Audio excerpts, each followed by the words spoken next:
We have present this evening Councilmember Foe. Councilmember Dixon is unable to join us. Councilmember Lingua, Councilmember Mayers, and myself from the council, and quite a collection of participants. Looks like we're up to 27 participants. That's pretty good attendance. Members of the council, you have an agenda before you. Are any changes required to that agenda?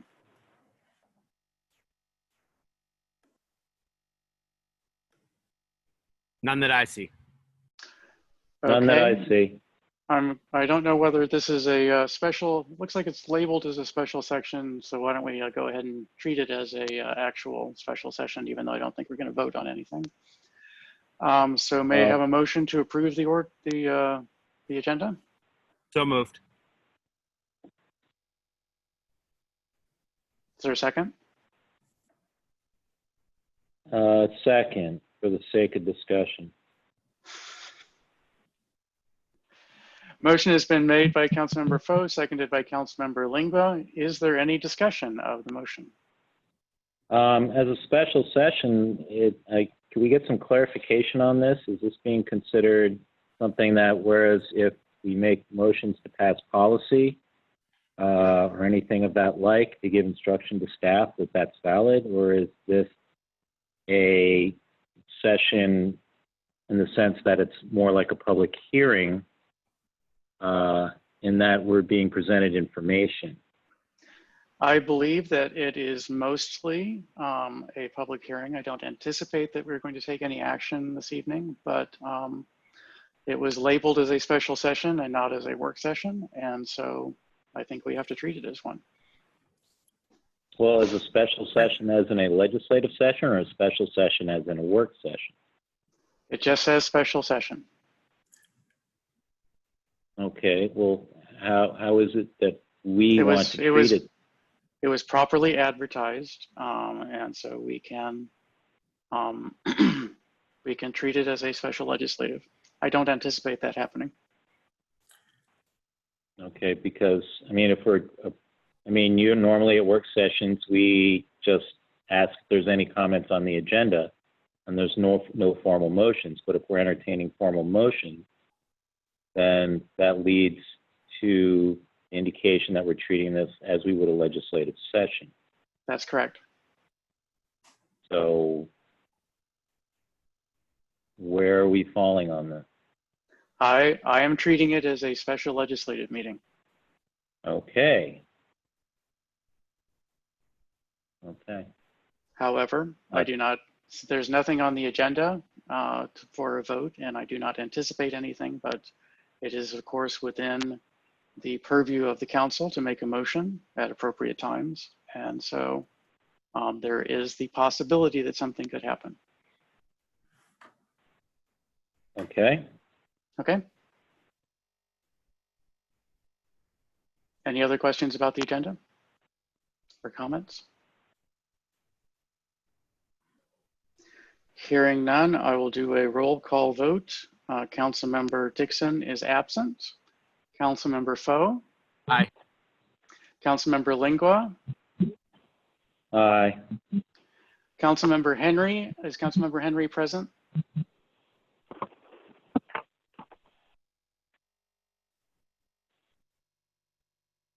Hearing none, I'm going to assume that Councilmember Henry is not present. Councilmember Richardson is not present. She called in to let us know she could not make it. Councilmember Mayers? Aye. The motion passes. I abstain. The motion passes 3-0-1. So let's move directly to the presentation from the Riverdale Park Police Department. Yes, Mr. Mayor, if I can make an introductory comment before I turn this over to Chief Morris and Assistant Chief Quickson and two members of their team, Ms. Kruger and Dr. Lieb. So I just want to, as a little intro, say that on behalf of the staff team, we thank you for this opportunity to share this evening. The staff team works to demonstrate daily the ideals captured in the town's diversity and inclusion statement. And this is across all departments. And with the passing of the recent regarding racism, the staff team will continue to take a more active stand against racism. As a provider of municipal police services, I want to thank the town's police officers for living these ideals captured in the diversity and inclusion statement as they perform difficult duties, often under difficult circumstances. The town has high expectations of all staff, and in particular of our police officers. However, in partnership with the community, our officers will continue to grow and with the community make Riverdale Park a more welcoming and safe place. And with that, Chief Morris, Assistant Chief Quixon, if you want to begin your presentation. Thank you.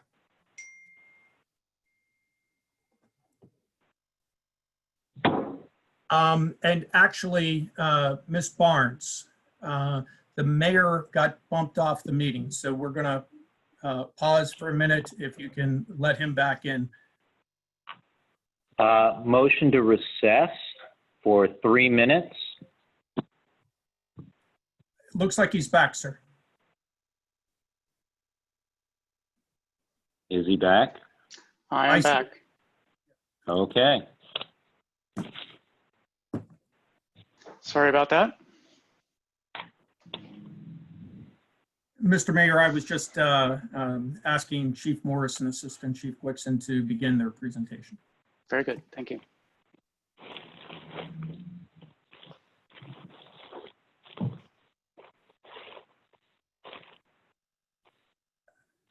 Chief, you're muted.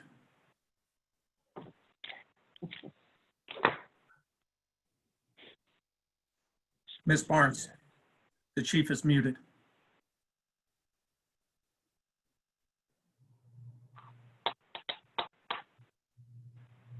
Ms. Barnes, the chief is muted.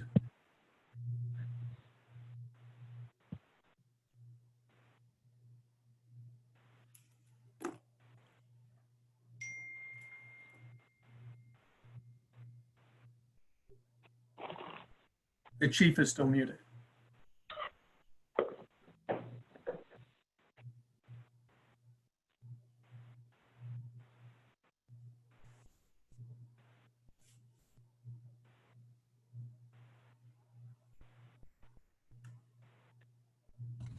All right. Can you hear me? We can hear you now, but we weren't able to hear any of your statements so far, Chief. Okay, I'm sorry. Well, let me start at the beginning. And Mr. Mayor, members of the council, on behalf of the men and women of the Riverdale Park Police Department, we want to thank you for giving us the opportunity and granting our request to speak publicly with you and with our town staff and with our community on a topic that is center stage in the public spotlight. On June the 2nd, Assistant Chief Quixons and I released a public statement, and we addressed with disbelief the tragic and senseless death of Mr. George Floyd at the hands of police officers in Minneapolis. We prefaced our letter stating that with a collective 6 years of police experience between Assistant Chief Quixons and myself, we've never rushed to judgment based solely on news reports, and we've always encouraged others to do the same because facts are important. The death of Mr. Floyd on the 25th of May is different. And the actions of the involved officers are inexplicable and indefensible. And we cannot and will not defend the indefensible. I hope that members of our community have had the opportunity to read the letter that Assistant Chief Quixons and I provided to the community. For the past 4 or more weeks, Assistant Chief Quixons and I have engaged our law enforcement colleagues both throughout the state and frankly throughout the country. And we know that we are compelled to look at the reflection in the mirror and ask ourselves the difficult questions, of which there are many. And as painful as some of these conversations may be, we have an obligation to listen with patience, understanding, compassion, empathy, and respect. We know all too well that managing use of force by our police officers is one of the most difficult challenges facing law enforcement agencies. The responsibility of law enforcement officers to enforce the law, protect the public, guard their own safety, and that of innocent bystanders is very challenging. Interactions with uncooperative subjects who are physically resistant present situations that may quickly deteriorate. Ideally, officers gain cooperation in such situations through the use of verbal persuasion and other de-escalation skills.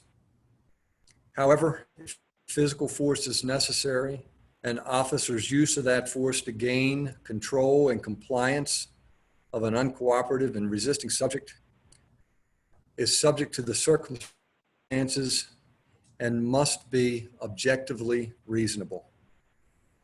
As guardians of our community, we expect our officers to make it their top priority to protect those whom we serve while also enforcing the laws of our community and our state. Sometimes, unfortunately, use of force is unavoidable.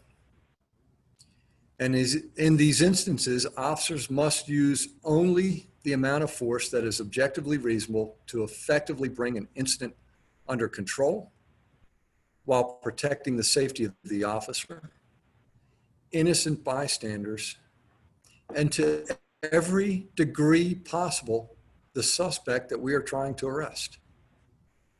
Officers often have to make split-second decisions, evaluating the totality of circumstances, including the immediacy of any threat to their safety or the safety of others, often doing so in circumstances that are tense, uncertain, and rapidly evolving.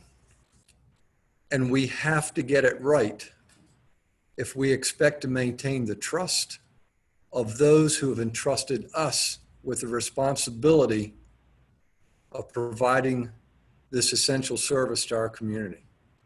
So we are thankful for this opportunity this evening to speak about and review our departmental policies. In particular, our approved use of force policy, as well as our recruitment, selection, and hiring practices, our training programs, our community engagement programs, and probably most important, how we work both internally and externally with our partners to ensure that what we do reflects our town's values. We're fortunate, I believe, this evening to have joining us our two professional colleagues that have graciously agreed to spend the evening with us, virtually at least. Ms. Karen Kruger is an attorney with more than 30 years of law practice experience. She has admissions in Maryland, DC, the Fourth Circuit of the United States, and the Supreme Court of the United States. She serves as general counsel to the Maryland Chiefs of Police and the Maryland Sheriff's Associations. She has served with the Maryland Attorney General's Office. She has served in civil rights defense. She's worked with the legal team of Funk and Bolton. She has previously served as the executive director of the Maryland Police Training and Correctional Commissions, an appointment that is solely solidified by the governor, and she's now in private practice.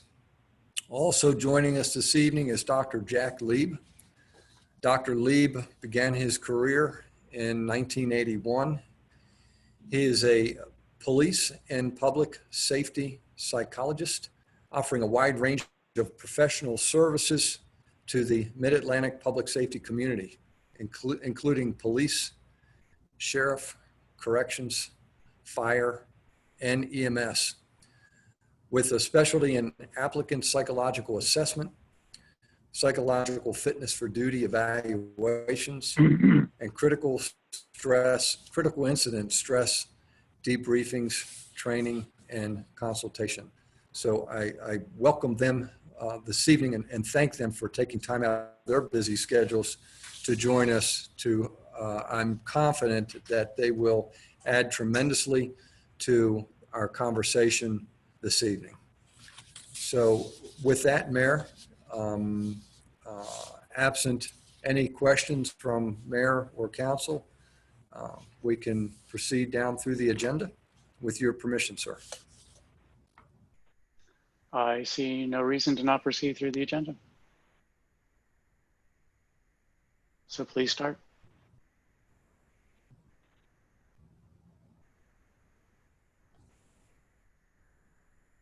Can you hear me? Good question. Mr. Mayor, I'm just waiting for your authorization to proceed. The mayor has said to proceed. Thank you.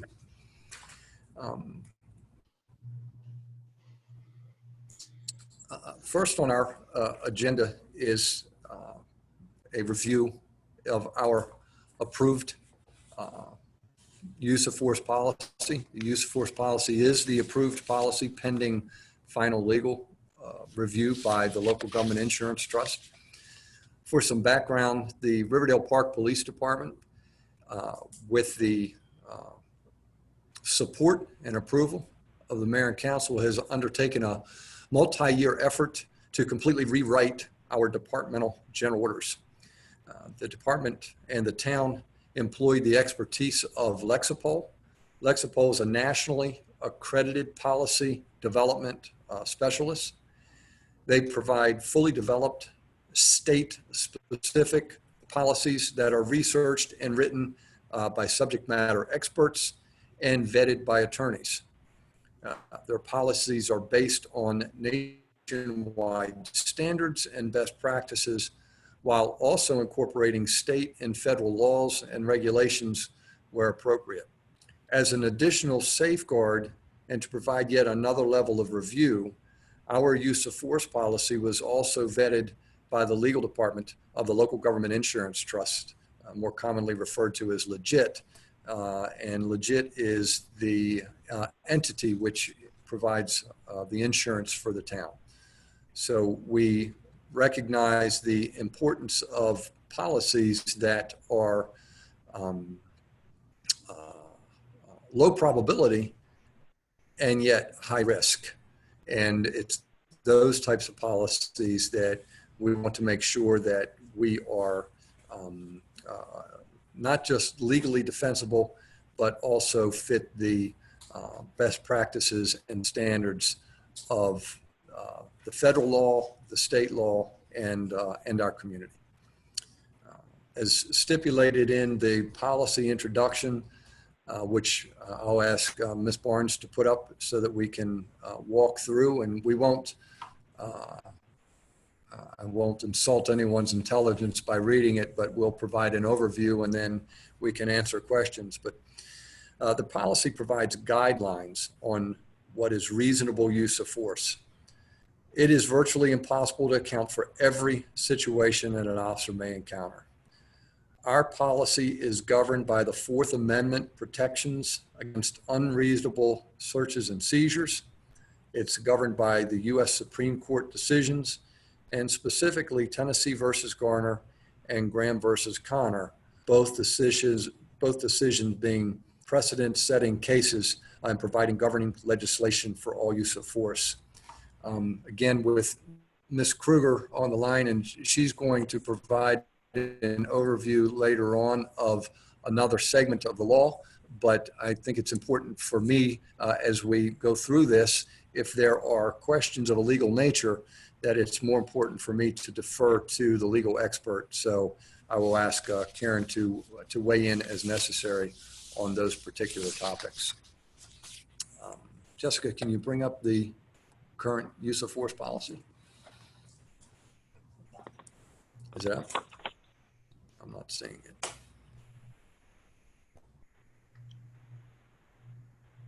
It's up, Colonel.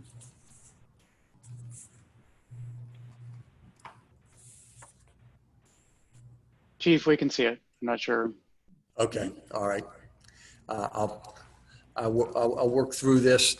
Again, the policy statement provides guidelines on what is objectively reasonable.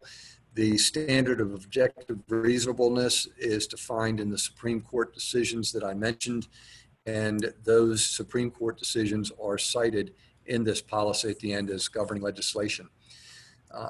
The use of force policy that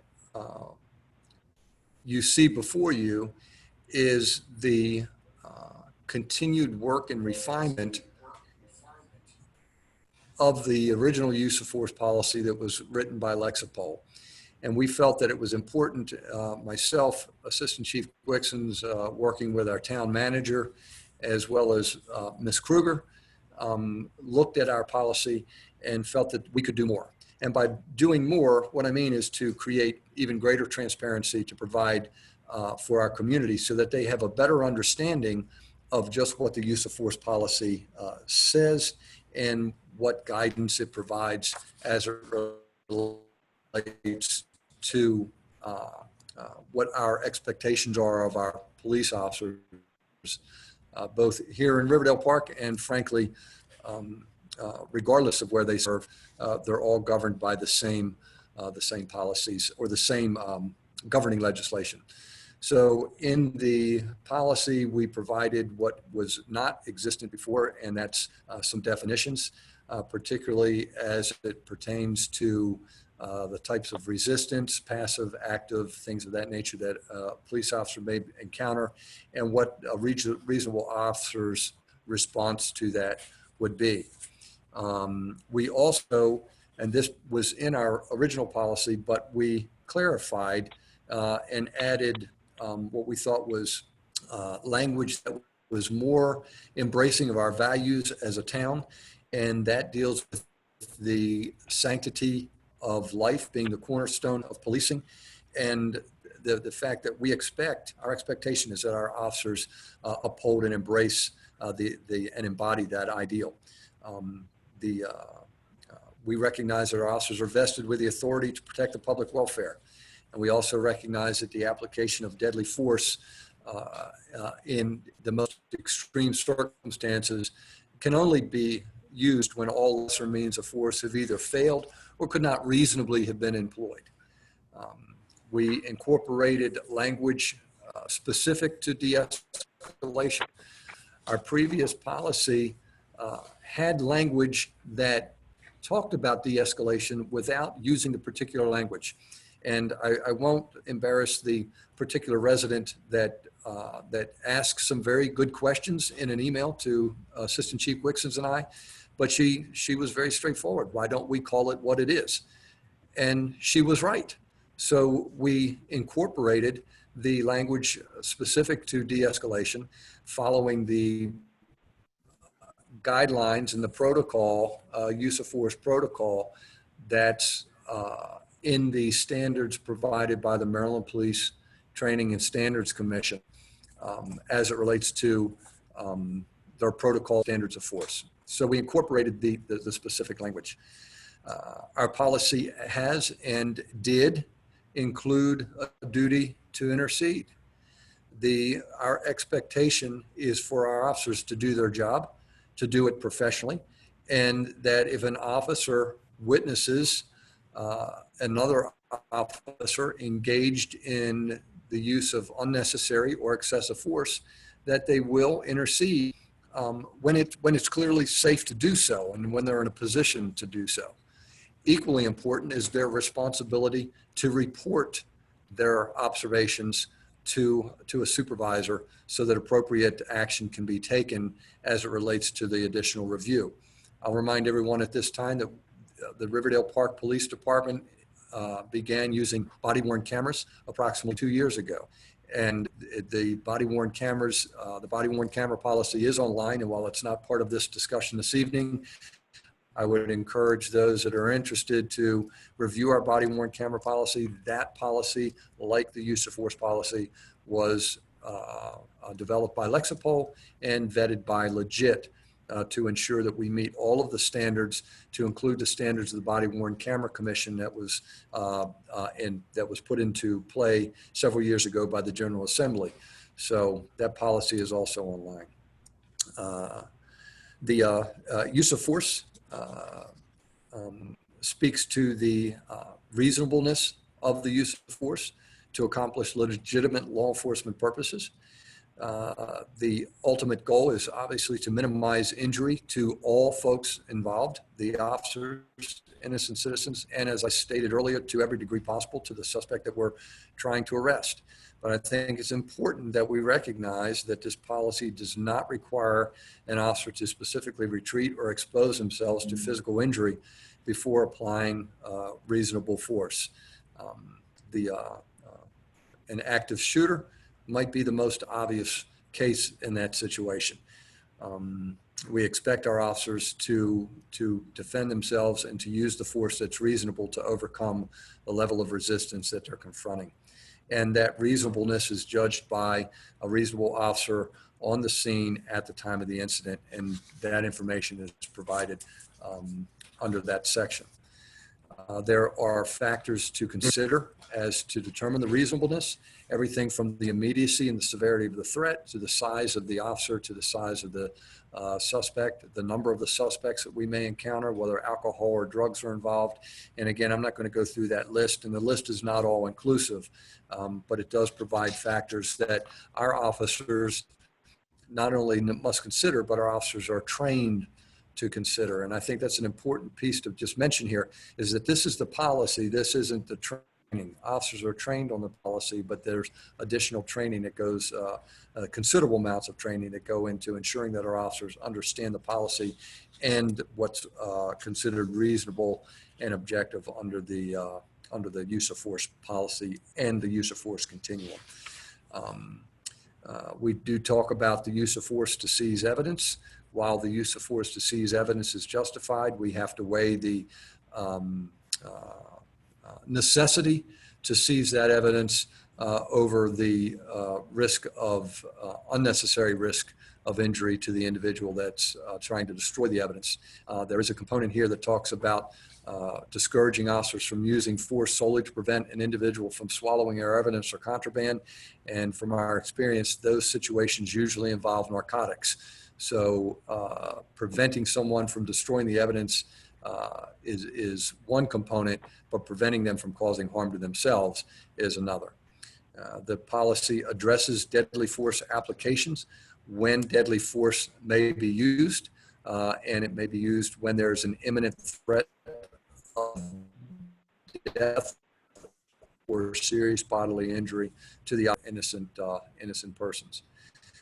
We address the issue of shooting at moving vehicles, which is discouraged, but we recognize that a vehicle can be used as a deadly weapon.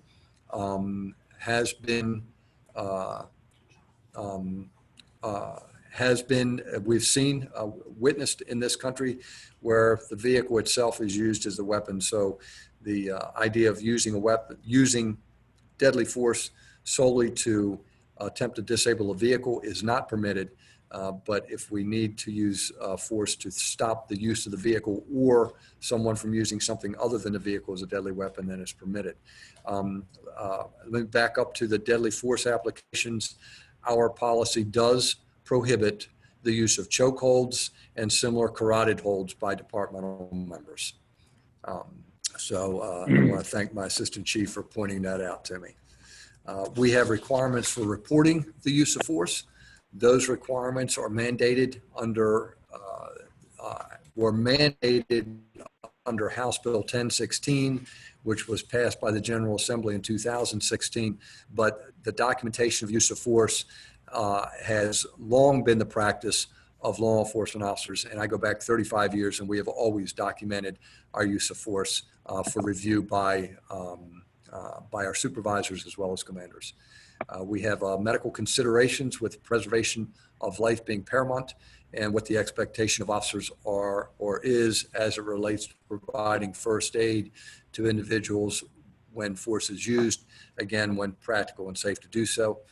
There are other components of that, medical considerations, and we have a medical policy that's separate and apart from this that goes into some greater detail. We outline our supervisor's responsibilities for responding to the scene on a use of force.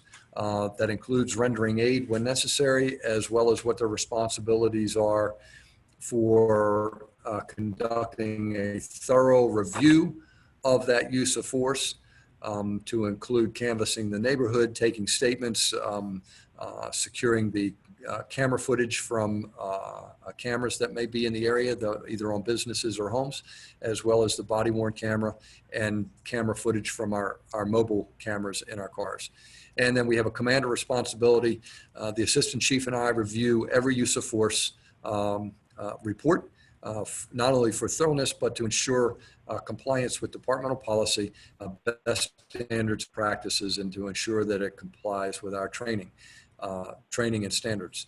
When we find issues or detect issues that can be addressed through training, we do so. And if issues necessitate disciplinary action, then we're prepared to do that as well. And then the policy concludes with the governing case law of Graham versus Connor, which was the Supreme Court decision rendered in 1989, and the Tennessee versus Garner decision, which was affirmed by the Supreme Court in 1985. That provides the detail on our approved use of force policy, again approved pending Legit's final review. And I guess at this time, Mr. Mayor, we could take some questions, unless you prefer to wait till we finish the presentation. We can move through and take questions at the end. Does the council members present have a preference for whether to proceed through the entire presentation or take questions now? Mr. Mayor, if I may, I do have one brief question. Okay. Chief Morris, when do you expect the review to be concluded? The policy was sent to Legit last week to their legal team. I will say that it took them several weeks to review the previous policy, and this policy has not had any change in context. It's just provided some additional transparency, council member. Thank you for the question. Sure. And as well as clarity. So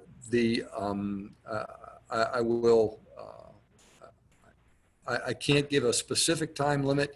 Mr. Breeds is usually very good about farming that out to the legal team, and has been responsive to our needs in the past, recognizing the importance of the policy.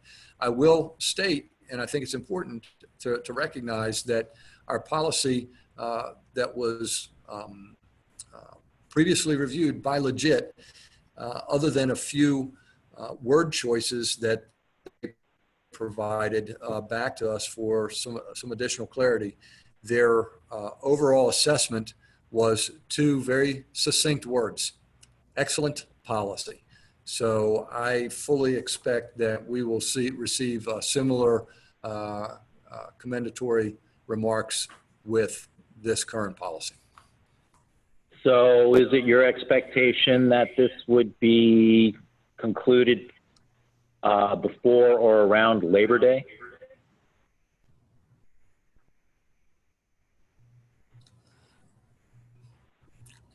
It's hard to say. Like I say, that was 5 or 6 weeks the last time, and I think it's safe to say that Legit represents a lot of police agencies throughout the state, both agencies our size as well as smaller and much larger, to include some counties. And they are, I think it's safe to say that they have probably been fairly well inundated with these types of reviews. So I'll certainly keep the mayor and council apprised, but I do think it's also important to reiterate that this is the approved policy. It has been promulgated and put forth, and it's the approved policy because the context has not changed just providing additional information for clarity. Okay. Thank you. Yes, sir. I have some questions, but I will hold them until the end of the presentation. Okay. All right. Thank you, Mr. Mayor. Just quickly on recruitment and training and selection.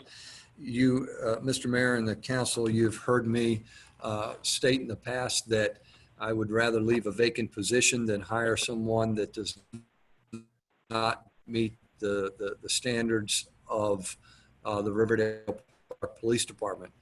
The minimum standards that are established for hiring police officers in the state of Maryland are established by the Maryland Police Training and Standards Committee. Those standards include an extensive background to include physical, psychological evaluation, drug testing, a check of their criminal history, their driving history, a polygraph or a voice stress analyzer, successful completion of that, of all of those pieces, as well as review of employment records. Those are the minimum standards that are established.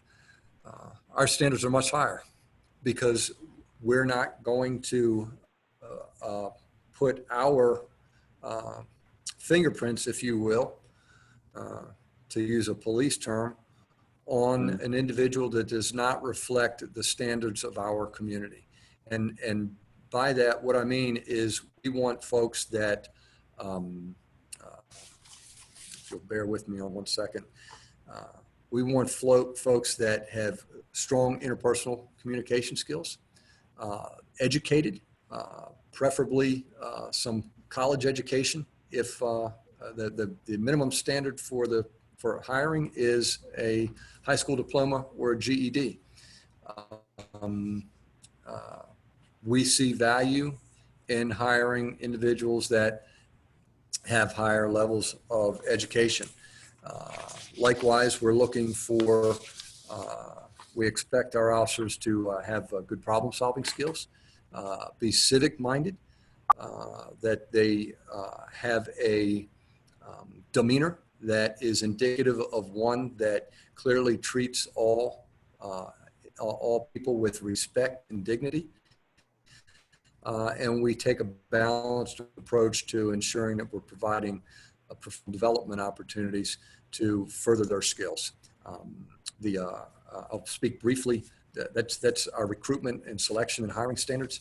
The town has taken a very proactive approach, if you will, to ensuring that our department reflects our community, that our town reflects our community.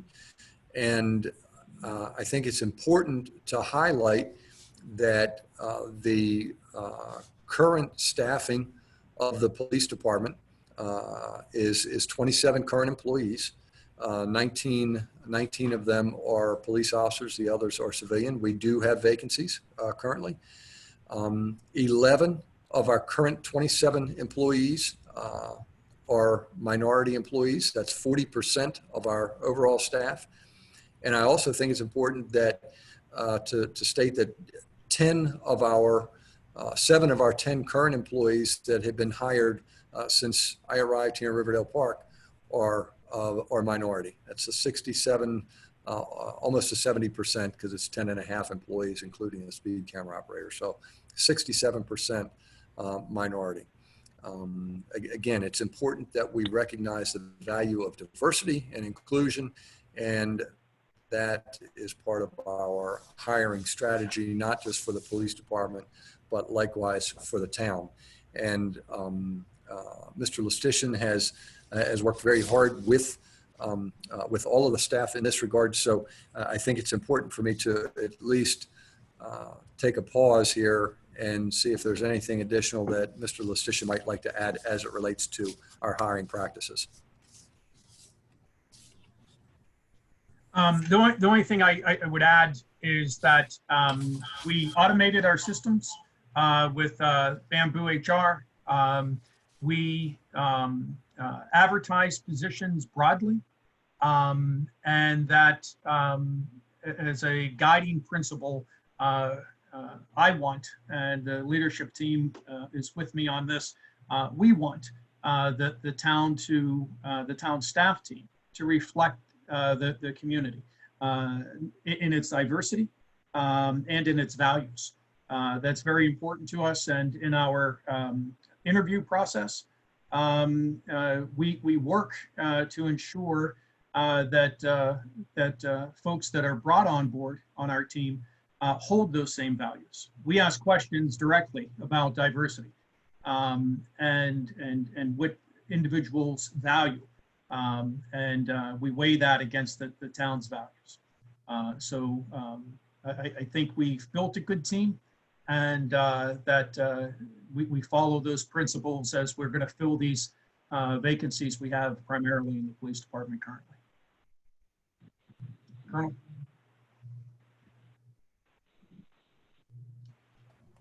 All right. Thank you. Thank you, John.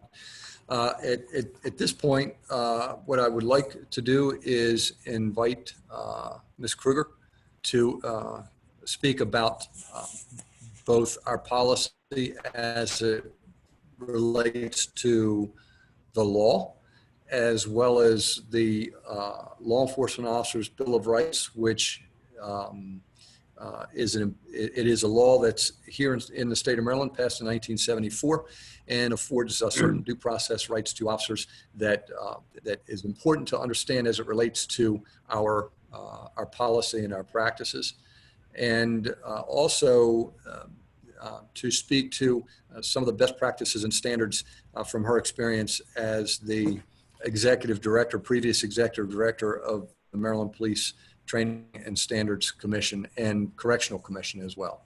So, Karen? Do I need to? Oh, there, I'm unmuted now, aren't I? Yes. Thank you very much, Chief. And thank you to the members of the council and the community who have joined us in this meeting this evening. I would just take a moment. I think Chief Morris just put a lot on my plate, and I'll try not to have it be a very long plate, but an informative plate nevertheless. Quick comments about the use of force policy, which I also had an opportunity to review. I think it is very well done. I have no doubt that Legit will approve it as well. And I think it's important for us all to remember that when an officer is faced with a dangerous, perhaps deadly situation, he or she has to perceive that situation, understand that situation, and then react to that situation. And that takes a little bit of time. Human reaction time is not instant, and human perceptions are not perfect. So the policy needs to have the flexibility to account for human shortcomings, quite frankly, shortcomings that none of us can overcome just because of the physiology.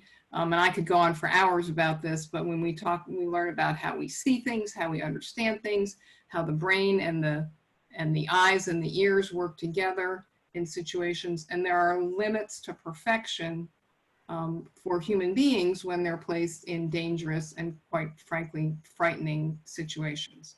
And I think that the town's policy now accounts for that, so that we have officer safety concerns that are addressed, as well as citizen safety concerns. Chief Morris asked me to speak a little bit about the Law Enforcement Officers Bill of Rights, which is a Maryland state statute, as he mentioned, passed in 1974. And I think the concern that some people have is that this law creates an impediment to police accountability. And in fact, if it's properly executed by a police agency, it does not create an impediment. But what it does is actually balance agency and community needs against protecting officers who sometimes are actually wrongfully accused.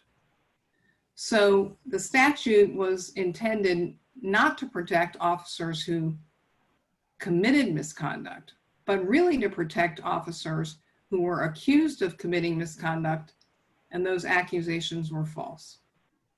We certainly need a mechanism to do that in order to respect the due process rights of our employees. And you'll recall due process, the concept of due process. We all learned about it in high school civics. And the Constitution tells us the government, and in this case, the employer is the government cannot deprive a citizen of life, liberty, or property without due process of law. And for all of us who work for government agencies, we have a property interest in our jobs. And so that property interest cannot be deprived. We can't be fired, except for a few very high-level employees, but absent that due process of law. And that is what the Law Enforcement Officers Bill of Rights provides. It provides a mechanism for the employee to be notified, because due process requires notice, and then due process requires an opportunity for the employee to be heard. So in this statute, there are two main parts. One is component procedures that require an investigation be done into an incident before the employee is deprived of his property right. And an investigation requires there to be a searching look into what happened, instead of just a knee-jerk reaction as to what we might see on a video or we might hear in the street. It actually requires an investigation to find out what really happened. And you'll excuse me because my cat is about to walk right into the camera range, and I apologize for that. Oh. If I can remove her. Oh, no. The perils of pandemic. Thank you for your understanding. The second part of the statute creates the officer's opportunity to be heard, which is an adjudicatory process, an administrative hearing that's conducted by the police agency to flesh out the evidence that was discovered in the investigation, or to see if the officer has any defense to what happened. One important component part of the investigative branch of the statute is that the officer can actually be required to submit to an interrogation by his employer. And remember, his employer is the government.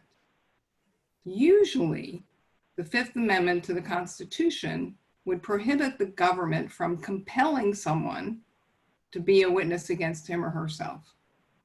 But because of the way the Law Enforcement Officers Bill of Rights is designed, creates a certain type of immunity for use in criminal cases, but it requires the employee to tell what happened and explain. So this is a big benefit to agencies in their investigative process, because you can actually make the employee submit to an interrogation.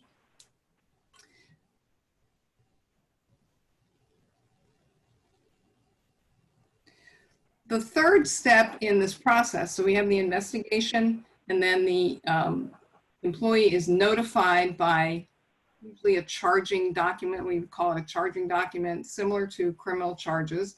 But of course, the burden of proof and the whole process in this case is not criminal, but civil, in an administrative law capacity.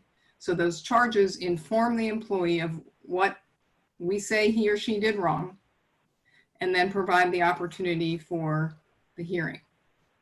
At the conclusion of the hearing, if the employee is exonerated by the officers who sit on the board as the sort of judge and jury, we call it a hearing board, then that ends the case, and the officer's been exonerated based on the facts that were or were not presented by the agency. In the vast majority of cases, unfortunately, the officer is found liable for the charges that have been placed. And then the chief of police retains the final authority as to what the appropriate punishment would be in any given case.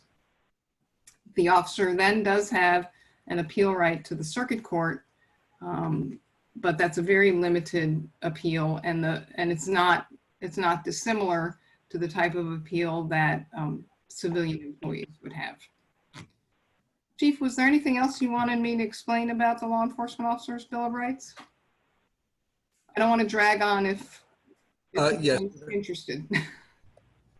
Yeah, no, yes, Karen, first of all, thank you. And I, for those of us that involved in this process understand how complex that law is. But could you just take a minute? Back in 2015, you and the legal advisors for the state working on behalf of the Maryland Chiefs and Sheriffs Association drafted some recommendations for the General Assembly to consider as it relates to the Law Enforcement Officers' Bill of Rights, particularly pertaining to management rights and reaffirming certain management rights that have perhaps been watered down, for lack of better words, over the years. Mm-hmm. So could you just speak briefly to the importance of that work, because there is the letter that we sent to President Miller and Speaker Bush at the time is included in the packet for the mayor and council, and I'm going to be soliciting their assistance or their support to try to help make these substantive reforms. So if you could just speak briefly to the importance of those recommendations. Yes, and I do think those recommendations are still valid today, 5 years later, and I'm hoping that we have some success, because over the years, management rights have been somewhat eroded, both by case law interpreting the statute and some amendments to the statute itself. You know, the statute seeks to create a balance, as I said when I first started speaking, a balance between holding the officer accountable and meeting the needs of the agency, as well as protecting officers from, frankly, becoming scapegoats or becoming political pawns in a way that just simply isn't fair to anyone. So there needs to be some level of process and protection for officers. We have to bear in mind that officers encounter people in the worst situations of their lives. And so they are particularly vulnerable to both becoming a political pawn and becoming a scapegoat, even for the citizens with whom they interact. So they're often caught in the middle. At the same time, though, the chief of police needs the authority to manage the agency and hold officers accountable. And so we need to find that very delicate balance.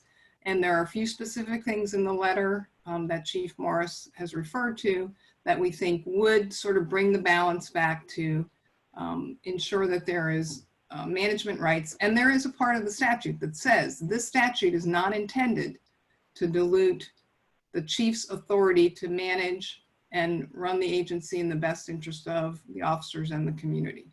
So we want to make sure that that principle shines through, even as we balance the needs of the officers to be protected from abuse. Mm-hmm. And it's a very difficult balance to reach, but I'm confident that the people who are committed to doing this work can make it work. Any questions that I can answer?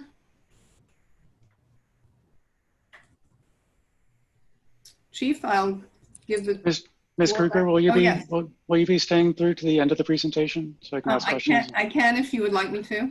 I'd appreciate that. Thank you. Okay, sure. Thank you. I'm just going to turn my camera off so you don't have to watch my cat, though. That's fine. I will rejoin you as requested. Thank you, Karen. And what I'd like to, in moving this along, like to reintroduce Dr. Lieb. I had the opportunity to meet Dr. Lieb many, many years ago when he attended the Prince George's County Police Department's program on hostage negotiation and barricade and critical incident management, and pleasantly surprised that our paths crossed again many years later when I was applying for this job as your chief of police, and thought that it was that I go through the entire vetting process to include the background process to be your police chief. And Dr. Lieb had the pleasure, fortunate or otherwise, to perform the my psychological evaluation. I'm here, so I must have passed. And so I'd like to turn it over to Dr. Liv. He is an expert in the field of police psychology and particularly important to both the applicant process and to the fitness for duty evaluations for officers that are involved in critical incidents. So Dr. Lieb, thank you for joining. Thank you, Chief. Thank you for having me. I really am impressed at the quality of the discussion. What I'd like to do is just set a little bit of context and explain as briefly as possible what I do. And then, of course, I'll take any questions that you might have. So first of all, the main purpose of psychological assessment of people who want to work in law enforcement is to determine if a candidate meets the minimal requirements of social history, compliance with rules, values of society, and to uncover any issues which the candidate may wish to hide that would detrimentally affect their future performance. So, of course, the best predictor of future behavior is past behavior. So we're looking for that. I use a battery of tests that have been used for the core test that I use. The COPS test has been around for about 50 years. It has been researched and is neutral in terms of bias as much as can possibly be. It also asks bias questions of applicants. So they are asked various questions, true or false, and various questions. Total of 240 on that one. And then I also used another test that is well known nationally, used for similar purposes, a personality assessment inventory. And then I do other things as well. I have two instruments of judgment that I use. I give them scenarios and ask them how they would handle it as a police officer, what they think they should do, even if they're not trained and they're not being held to a standard that a police officer would be, unless, of course, they're lateral transfers from another agency. But ordinarily, I would just say, here you are in a situation of a burglary in progress and various details. What do you think you should do? How would you handle it? So that's another thing that I do. I also have a test of written judgment, both looking at writing quality, because they do have to write reports eventually, and the judgment there as well.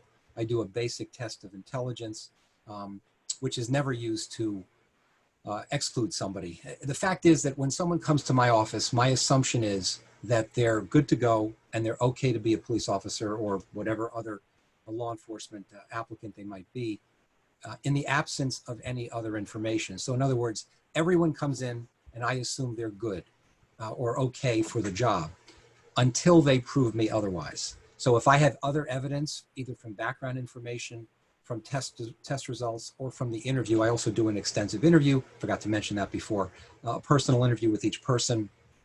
Everyone gets the same questions. It's a standard interview that I've been using for many years, and occasionally I'll tweak it, but essentially it's the same, asking a variety of questions about their background and their attitudes and their work history, various things like that, because again, the best predictor of future behavior is past behavior. And so you'll see a pattern. For example, someone might have been arrested a number of times over the years for minor things. If they're convicted of a felony, they're never going to get to me because I'm at the end of the process, and background would keep them out of the process at that point. But you can see, for example, that there are patterns of behavior starting in not childhood, but adolescent years. So if someone has been arrested numerous times for petty things, but there's a pattern there, and it doesn't stop until, it doesn't stop at all until I see them, that's obviously a red flag for me. That's one of those pieces of information that I would use to say, well, wait a second, we have to take a closer look at this fellow or this gal, because their behavior indicates that they might have poor judgment. And I'm looking for things like judgment and willingness to comply with rules and values of society. All of the things you might expect of any good member of society, but a police officer in particular, to uphold. So things like honesty and empathy and integrity, intelligence, again, I would never exclude somebody or reject someone because of a relatively low score on an IQ test, because my IQ test is a simple, straightforward one, but it wouldn't be fair because minority candidates at times, or various people, come from impoverished educational backgrounds in some cases, and so they may not have some of that obvious ability. and yet they're perfectly intelligent or above, average or above, which I can see in the interview and their other behavior. Judgment, of course, things like, that's reflected in things like driving history. That's a big one. How many tickets have you had? Moving violations, that sort of thing. Fighting, even as a teenager. Job performance in previous jobs, that's very important. Drug use and alcohol use, of course. Sometimes undetected DWIs. I'll ask someone, I always ask people, how much do you drink? How often do you drink? How many do you have? What's the most you've had in the past year? Have you ever had any problems? And have you ever driven while intoxicated? And you'd be amazed at how many people tell me, yes, they have, and they got away with it. And of course, that depends on how long ago they did that and how many times. So if they did it 10 years ago once, they made a mistake and they weren't caught, that's not going to weigh too heavily if everything else looks good on my end, on the psychological end.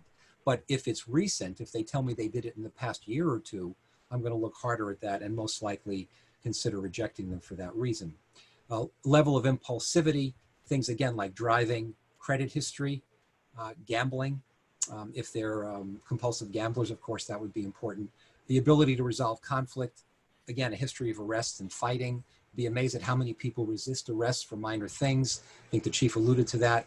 That happens quite a bit. So if there's a history of those sorts of things, that will come out in my interview, assuming they're honest with me.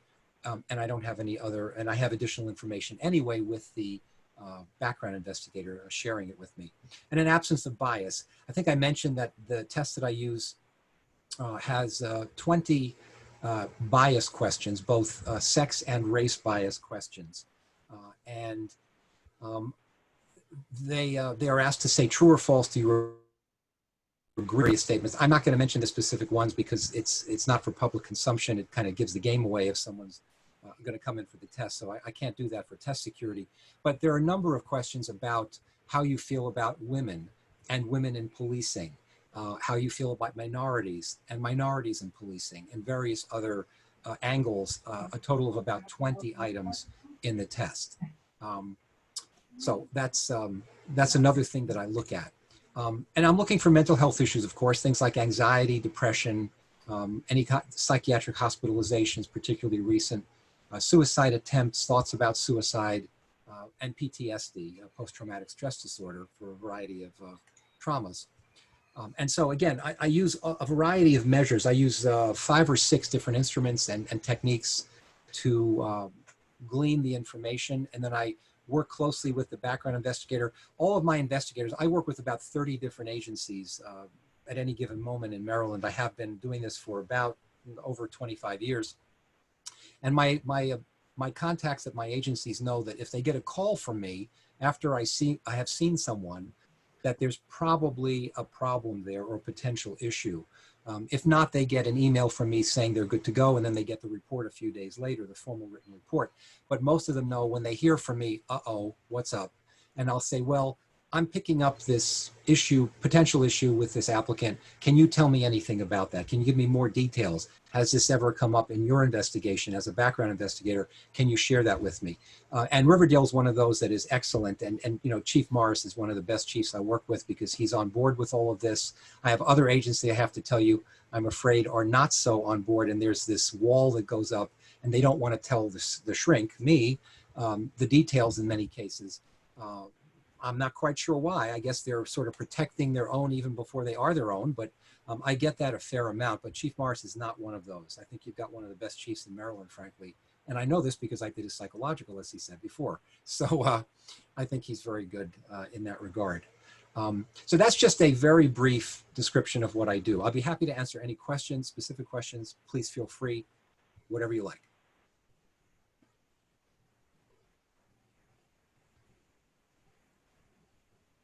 One other thing before. If you'd like to get a little more insight about what Ms. Kruger alluded to earlier about what happens in a deadly force encounter, which is one of the things that I do myself, there is a website called Force Science. It's one word, just like it sounds. Force, like force, let the force be with you, but forcescience.org. On that website, which is a research organization that trains police officers, and I was one of the first, I think the first psychologist to take the training 10 years ago to become a force science analyst. What it does is it shows you how to go into a crime or go into a scene of a deadly force encounter and examine it so that you can tell psychologically and physically what really happened there. It's not always what it seems. Videos are great in many ways, but it doesn't tell you the whole story. There are different angles that you can see from different videos, different cameras, and it can make a big difference when you understand the physiodynamics of what's going on in a deadly force encounter. If you go to the website, there are videos, probably by now hundreds, but certainly many tens of videos of various scenarios that are run in research projects that you can actually look at the videos, and then you can figure out or see what happens in various scenarios. I'm not going to go into details about that because I don't want to take your time, but if you ever want to do that, it's really instructive to see what really happens in most cases. Now, there are clear-cut cases like, unfortunately, the George Floyd case that there is no way to explain or explain what happened in any positive way. This was just completely inappropriate on the police officer's side. But there are other cases, many other cases, where it looks like the officer did something wrong, but if you look at it with the proper eye, you can figure out that it's not what it seems, and there's a lot more to it than that. So questions, if anyone has any questions, I'm happy to answer. Are there council or public questions for Dr. Lee? I'm good, thank you. Mr. Mayor, if I may. Yes, please, Mr. Lingua. Doctor, you had referred back to what Ms. Kruger brought up regarding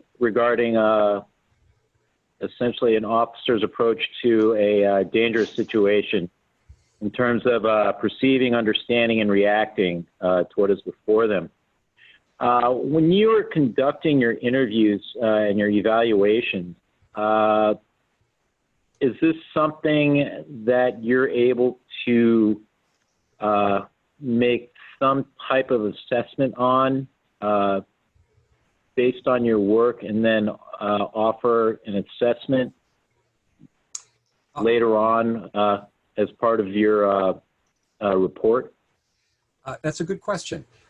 I am to some degree. You know, you have to keep in mind that human beings are unpredictable. Situations are unpredictable. Yeah. Every single encounter where a police officer might have to use force of any degree is variable and is very different. So you can't apply a standard to every single situation.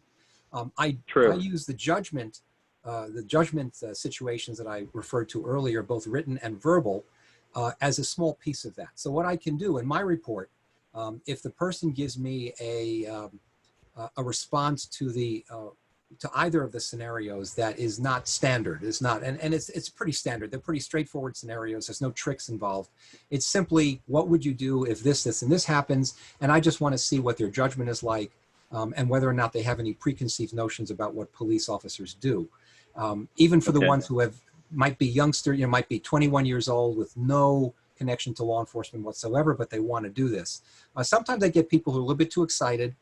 And what I would do in my report, in answer to your question, is I would let the agency know in the report that the person's judgment may need to be corrected or worked with because they're naive. Not that they're bad, and I've never had anybody say anything that I felt significantly anxious about in terms of their judgment, other than that they just don't get it. They don't understand how law enforcement works. And of course, if you haven't been trained yet, I don't hold you to that.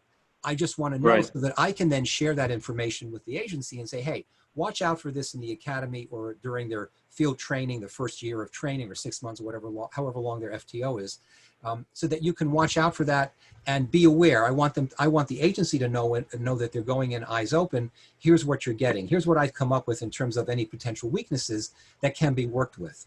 If the total package, and that's what I do, there's no single cutoff. There's no single question that you fail that means that you're out of the process on my end. It's a total package sort of assessment. And what I'll do is I will say, this person is good to go, no issues, recommended. I might say they are marginally recommended and point out my reservations, that I'm concerned about these potential issues, but they're not to the point that they don't cross the threshold for rejection. In other words, give them a shot, let them try it and see. Right. And they also have, don't forget, you have the typically 6 months of the academy and then 6 months to a year of field training and probation, during which at any point the agency can let them go for no reason whatsoever. That's part Sure. of the deal. They agree to that. So there are people who I'm loath to reject someone anyway. I don't want to reject anybody. I wish everyone could get where they want to go and have the job that they want. If it's in policing, good for them. I respect them for that and admire them for that. So I don't want to stand in anyone's way, again, unless Right. they give me the reasons why. If they tell me or they demonstrate to me in some fashion, whether through testing or background or even comportment in the interview. There are people who come in and they have an attitude in the interview. Again, that's not enough by itself for rejection, but typically if I see that, I start digging a little deeper and I see they've had problems at work with supervisors, they have attitudes toward authority, obviously not a great match for a law enforcement job where there's a chain of command and you're expected to follow it. So those are the kinds of things I look for. Can I predict how a person's judgment is going to be 5 years from now? I cannot. No one can.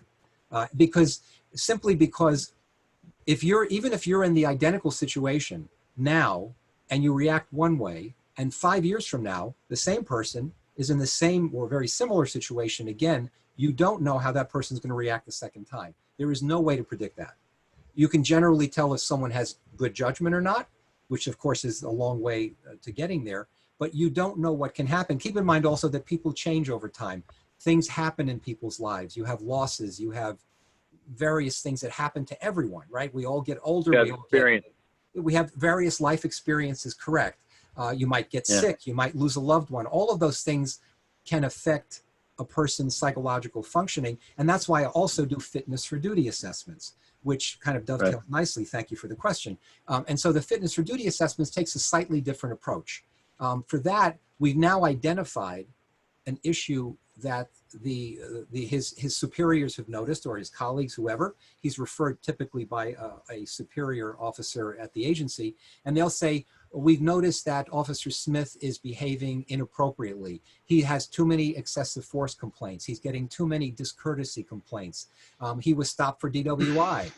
He hit his wife and was arrested for domestic violence. Those are the kinds of things typically that I'll get for a fitness for duty. Very rare do I see someone who is truly mentally ill, psychotic. I do get some anxiety, people with anxiety as a result of stress related to being a police officer. And I assess my package for that, my test package is different from the one that I use for applicants because I'm looking for something different. Now I'm looking for psychopathology. My assumption is no longer, is the person okay? Because there's an indication he is not okay. I want to discover the specific nature of his problem and how we can get him back on track. Because my ultimate goal, as typically is his superior, is we want this guy back on the job. We want him to be as good as possible. What do we need to do that to accomplish that? And so that's what I'm looking for there. So it's a different milieu sort of and a different angle for fitness for duties than it is for applicant screenings. Does that answer your question? Okay. Yeah, for the most part, I wasn't really looking so much in trying to assess one's judgment as much as how much your process is and your questions, and what you put a candidate through is determining either cognitive processes. Okay. Well, cognitive processing, of course, is part of it. But again, it depends on, I can tell that by the way they complete the process. So for example, some people don't read as quickly as others. Some people take longer to do it than average. I'll comment on that if it's particularly longer, if it's significantly longer.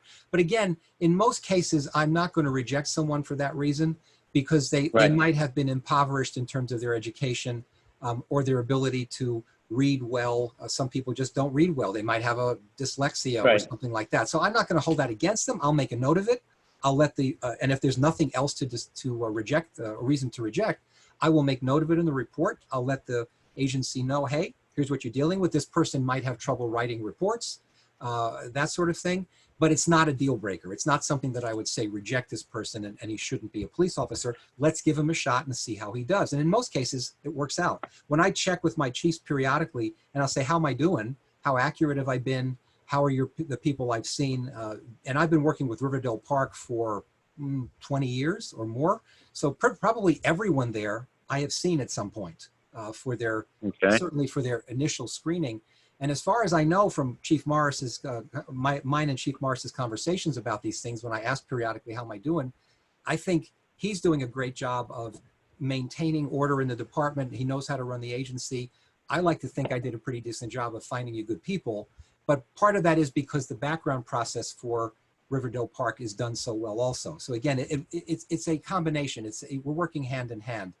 I get some agencies where they just give me poor quality people and it doesn't work out that way. Okay. Great. Thank you, sir. You're welcome. Good question.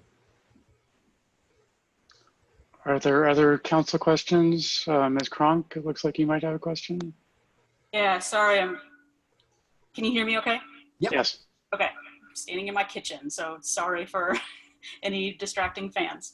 Yeah, Dr. Lieb,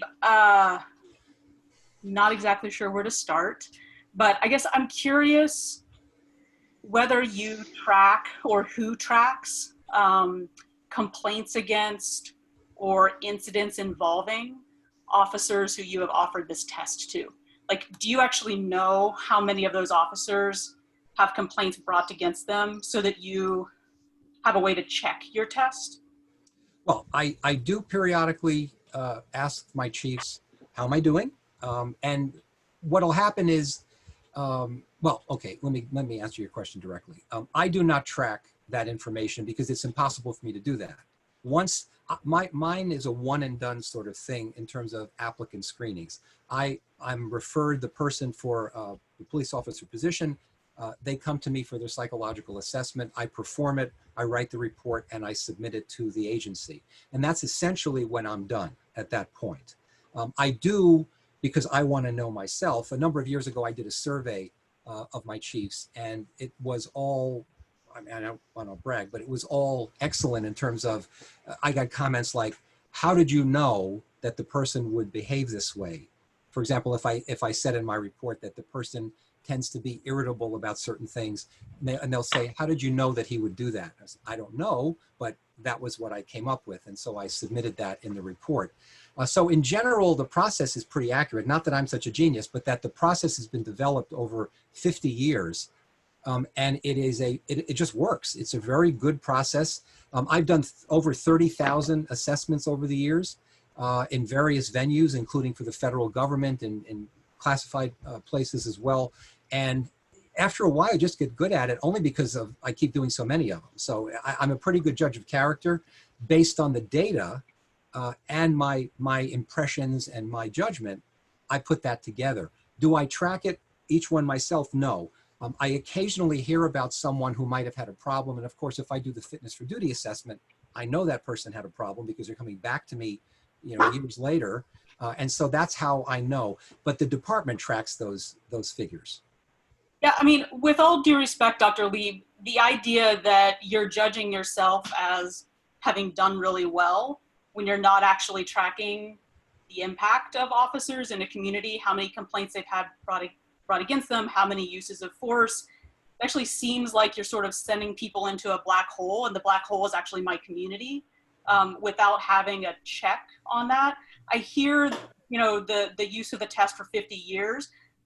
How I hear that is I'm using a 50-year-old test with only 20 questions about bias that maybe haven't changed in 50 years, and the world has. So I came into this conversation skeptical. You're actually making me way more skeptical and feel like it's pretty insane to be managing a system like this. So yeah, I have lots more questions. I don't want to take up a whole lot of time, but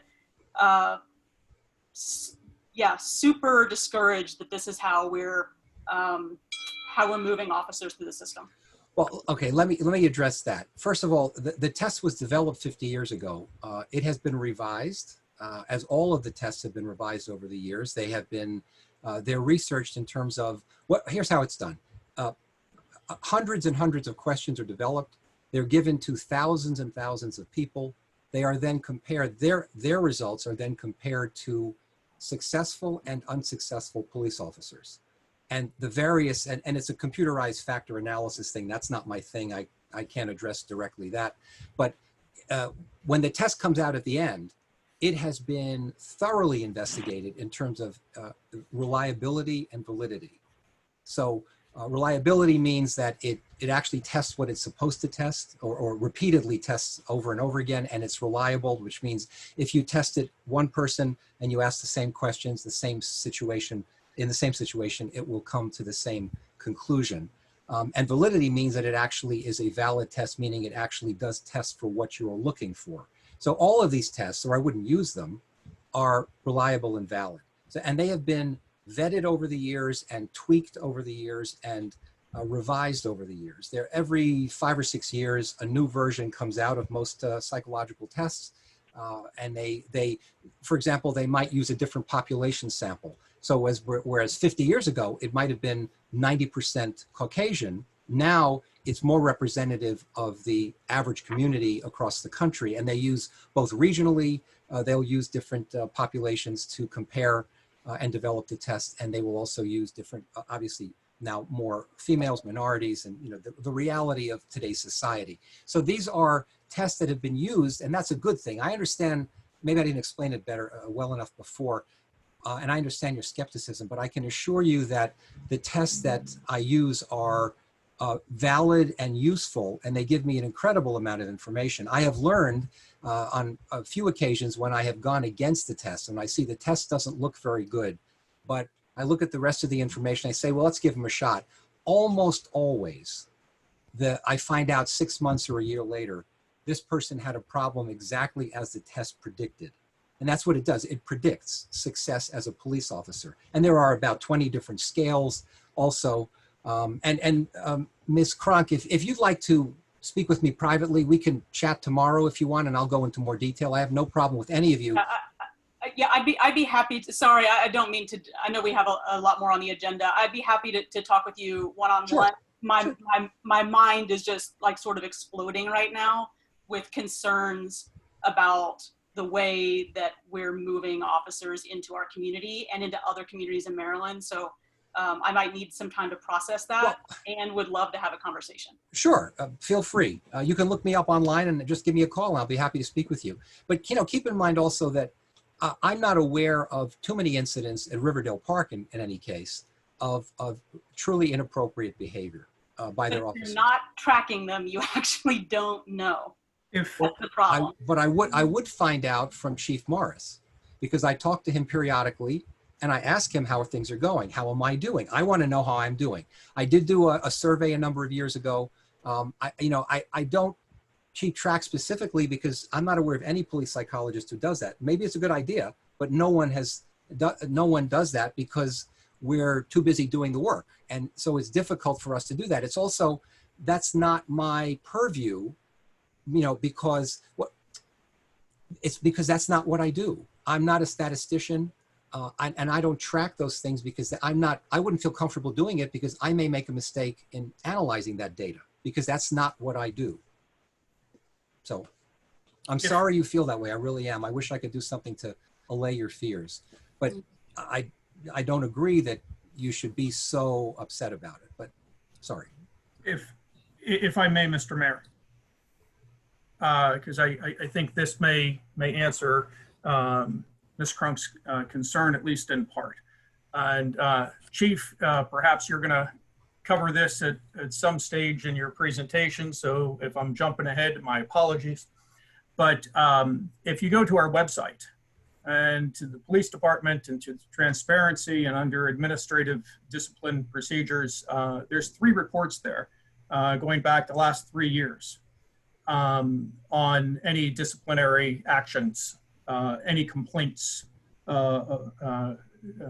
reference to police officers. And what you're going to see is a lot of zeros because we don't get a lot of complaints and our officers do a very good job. And so that's what you will see on those reports. I would encourage you, and Ms. Barnes, perhaps you could send a link over to Ms. Cronk. So she'd be able to pull up those reports. And that may help you. Are Colonel, there if you any wanna- other? Go ahead, I'm sorry. I have one question if there's no one else who has a question. Dr. Lee, this is a fairly fast one, I hope. You said that if you see an issue, then you pick up the phone and call the agency and let them know, you know, either say, yes, this person looks good, or if there's an issue, you pick up the phone and call them. Approximately what fraction of the time do you pick up the phone? I would say my rejection rate, and I do keep tabs on that, my rejection rate is probably about just under 10%. It varies on, I've noticed over the years that when the economy is poor, is going poorly, I get more and better police applicants. When the economy is going well, people figure, well, I can get a job doing something that pays better and isn't as dangerous. So they tend to do that, and I get lower quality applicants. So that's in general. But let's say anywhere from 5 to 7% rejection rate, which is, there's no question there. I just reject the person because I have enough data to say I'm not comfortable passing this person along. And then for the marginal ones, I would say probably another 10%, where I might have some concern, maybe 15%, where I might have some concern, but it's not enough to cross that threshold and say, I'm going to reject the person.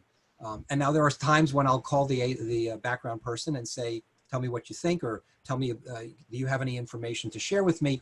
And they will push me to one way or the other. In other words, I'm on the fence with someone like that. And if the background investigator says, well, we haven't had any indications of any behavioral problems, his work recommendations are all straight up good. And so, okay, then I'll say, all right, well, then we'll let him go. We'll recommend him with or marginally recommend him or with reservations. Watch out for these things that may happen or may not, and we'll see how it goes. Most of the time I'm accurate about that, but there are things that can be worked with at the level of training. And so they can work with that and they end up being okay. In some cases, I'm happy to be wrong and the person does fabulously well. And I find out 2 years later, I'll say to the chief, I'll say, hey, remember, you know, Officer Smith, I recommended him with reservations. How's he doing? He says, he's one of our best performers. Would never have guessed it. So, you know, psychology is not an exact science. I wish it were like a blood test where we could just, you know, put it in the computer and the exact number comes up and it's 100% accurate. Never going to happen that way because people are not predictable. Completely predictable. And so it's just never going to be that way. Okay, I have some other questions, but they could probably take up an hour and a half of answers. So I'm going You're welcome to call me too, Mayor. It's fine. Believe me, I'm going to do a little research on the tests you mentioned, and Okay. I might pick up the phone to ask you a few questions. Thank you. Sure. Shall we move on, Chief? Yes. So first off, Dr. Lee, thank you for joining us, and I, you know, recognize his extensive experience in this field and how well respected he is, not just here in the state of Maryland, but on a national level. And I think it's important to recognize that certain things are not exact sciences. I will say without equivocation that the Riverdale Park Police Department has never hired an individual that Dr. Lieb did not recommend for hire. Likewise, we have never hired an individual that had difficulty on the polygraph or the voice stress analyzer, not under my watch as your chief. And that will not change.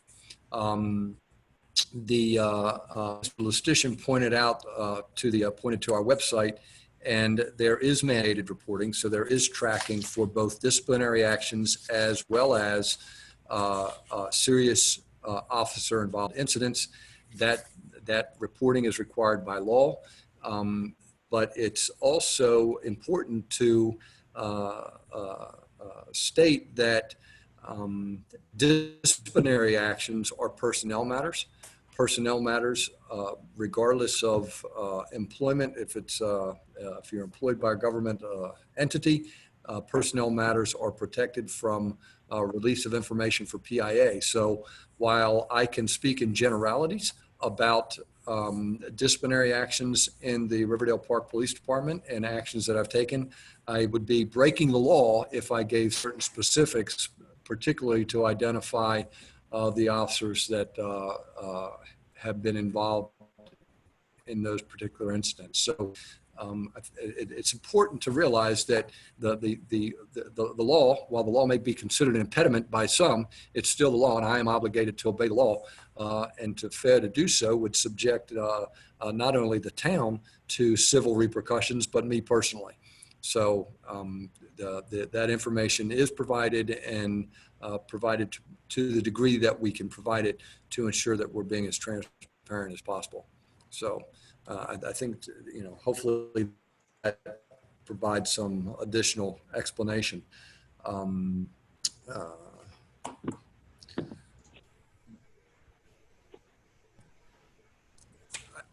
I will, let me add this component to it. And I took the liberty to, we keep police departments, at least Riverdale Park and those departments with which I'm familiar, keep numbers. We keep stats. And I went back since 2011. And since 2011, the Riverdale Park Police Department has effected over 3,800 arrests, full custody arrests. That's for DUI, criminal arrests, warrant services.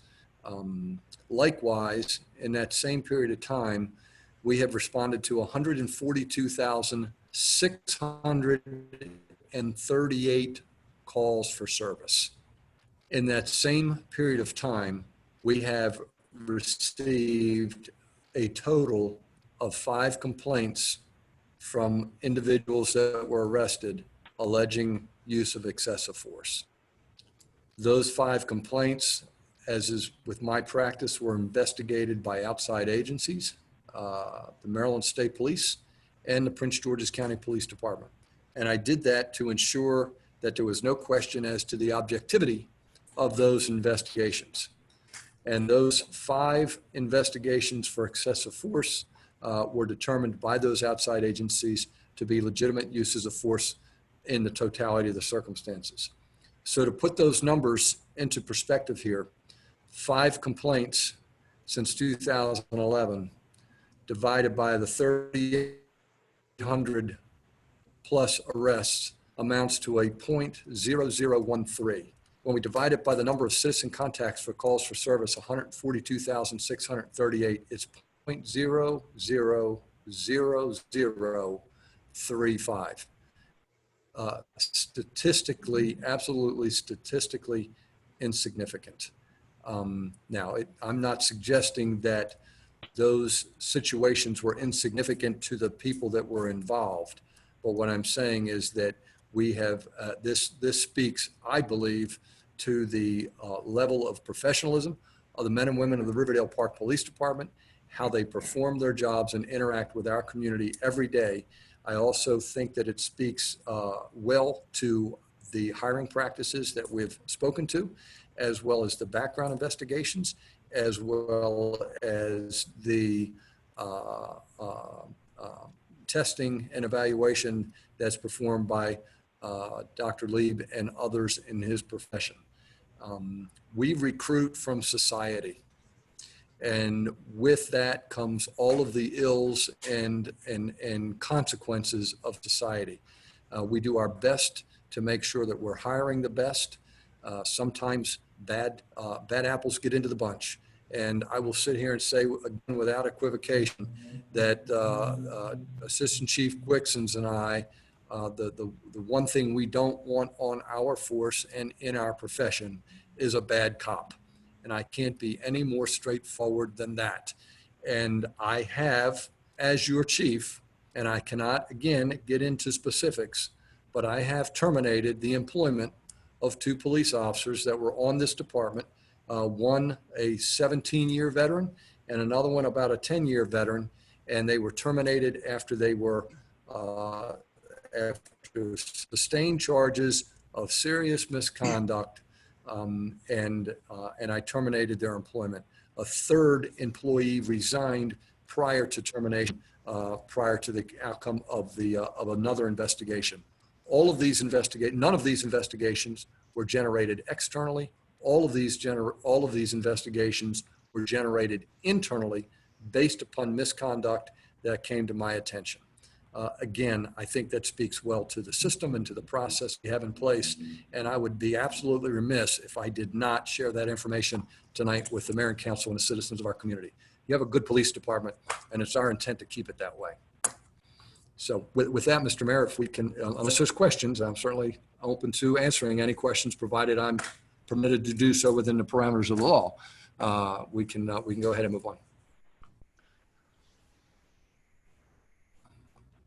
Oh, I'm actually live.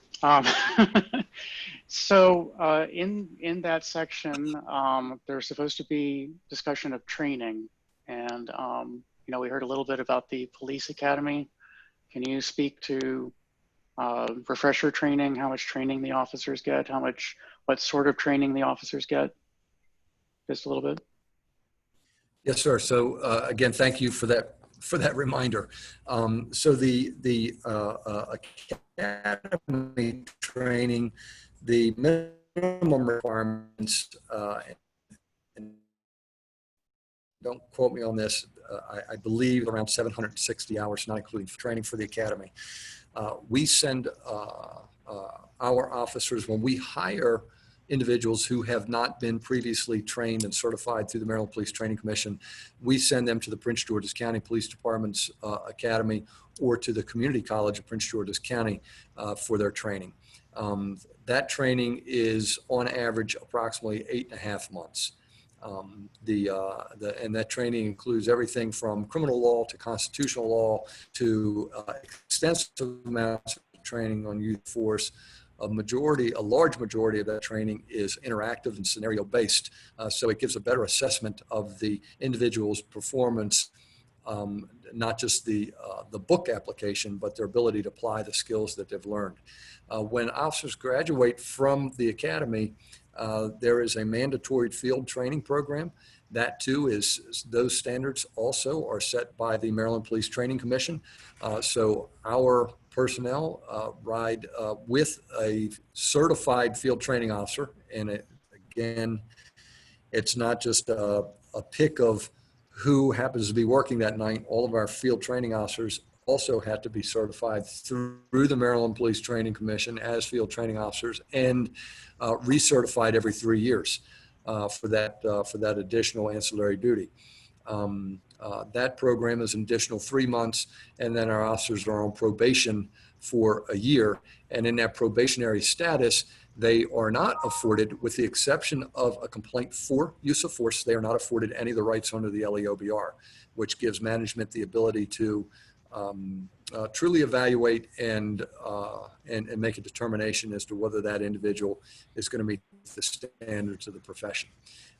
Once our officers graduate from the academy, there is a required minimum of 18 hours of in-service training per year. Our officers attend the Southern Maryland Criminal Justice Academy for their in-service training, and they receive 40 hours of minimum of 40 hours of training every year. That training, some of that training is again set by standard. So there are requirements for use of force training every 2 years. Our officers get it every year. There is required training on implicit bias, anti-discrimination, fair and impartial policing, as well as criminal law updates, defensive tactics, hazardous material, bloodborne pathogens.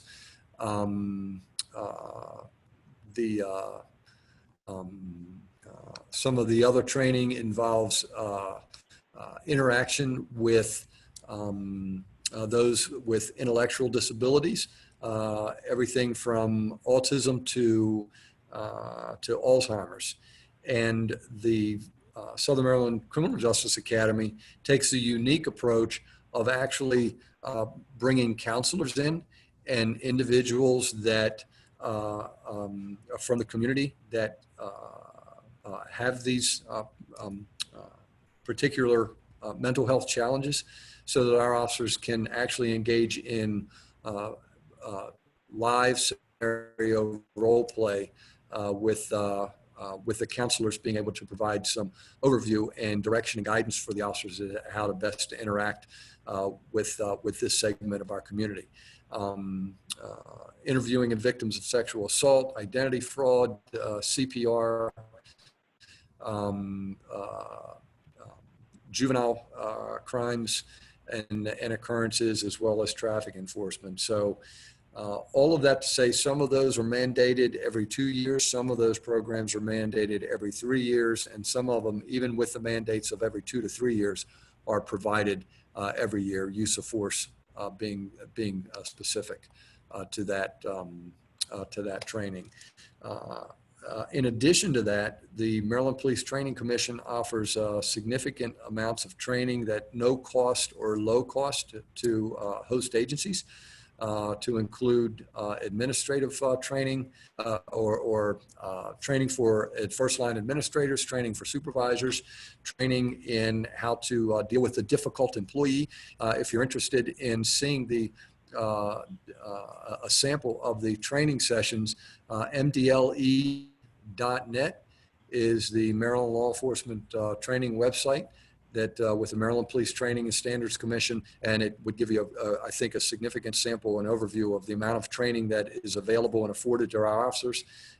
We pride ourselves on ensuring that our officers not only take advantage of the required in-service training, but we promote these additional training courses.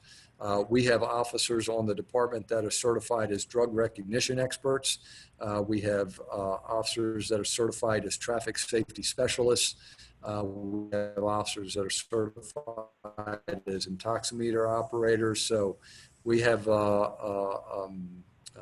we promote all of these different programs from a professional development standpoint, and our command staff regularly participates in lectures and training that's offered by the International Association of Chiefs of Police, the Police Executive Research Forum, as well as the Maryland Chiefs and Sheriffs Professional Development Programs.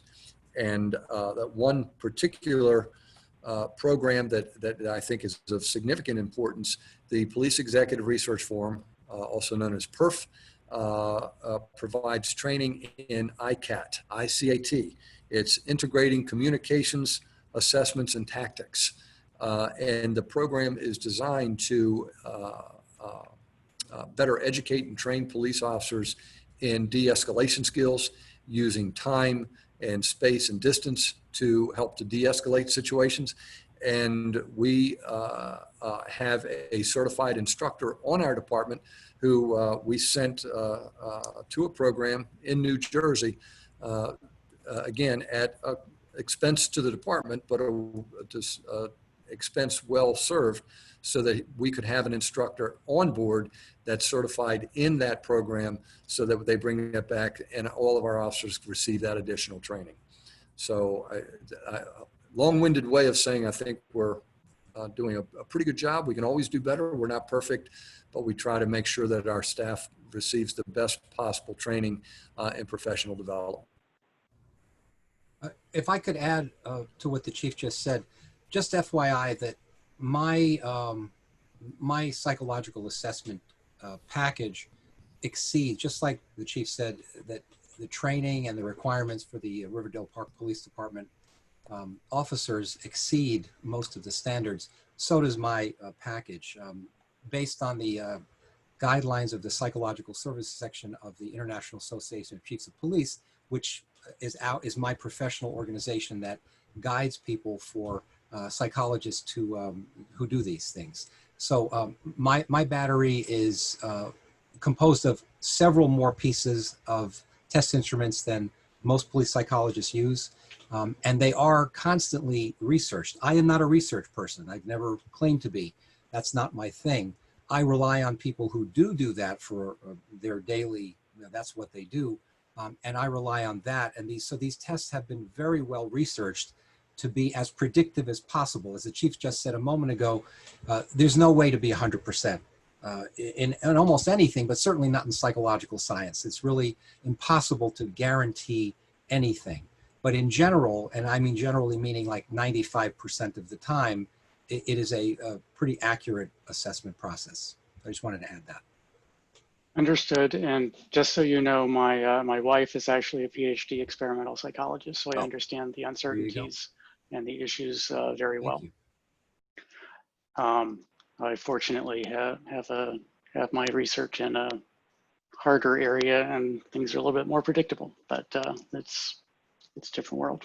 So Chief, just one more question, and this is just something that I've run into at my day job periodically, is sort of change management and training at change management. And so you've had some clarifications of the use of force policy, and I presume that there will be training of all the staff on what changes there were in there, if any are significant. Is that correct? Do you have periodic training on those, that sort of thing? I didn't get that. Mr. Mayor, you were breaking up. Could you? I'll try again. Thank So you. something that I have seen in my day job is that we will periodically have new requirements added to our policies, new procedures that are added, additional training that's required. And my work tries very hard to ensure that those changes are all employees to whom that applies receive training on what those changes are and what has been updated. And I just was asking if that is something that you do also, that when your policies change, as the general orders are changing as you roll them out, then is there employee training for all the officers to ensure that they understand the differences? Yes, sir. And Mayor, you know, the true benefit of these conversations is it sparks memories. And that's a great question. And the simple answer is yes. And the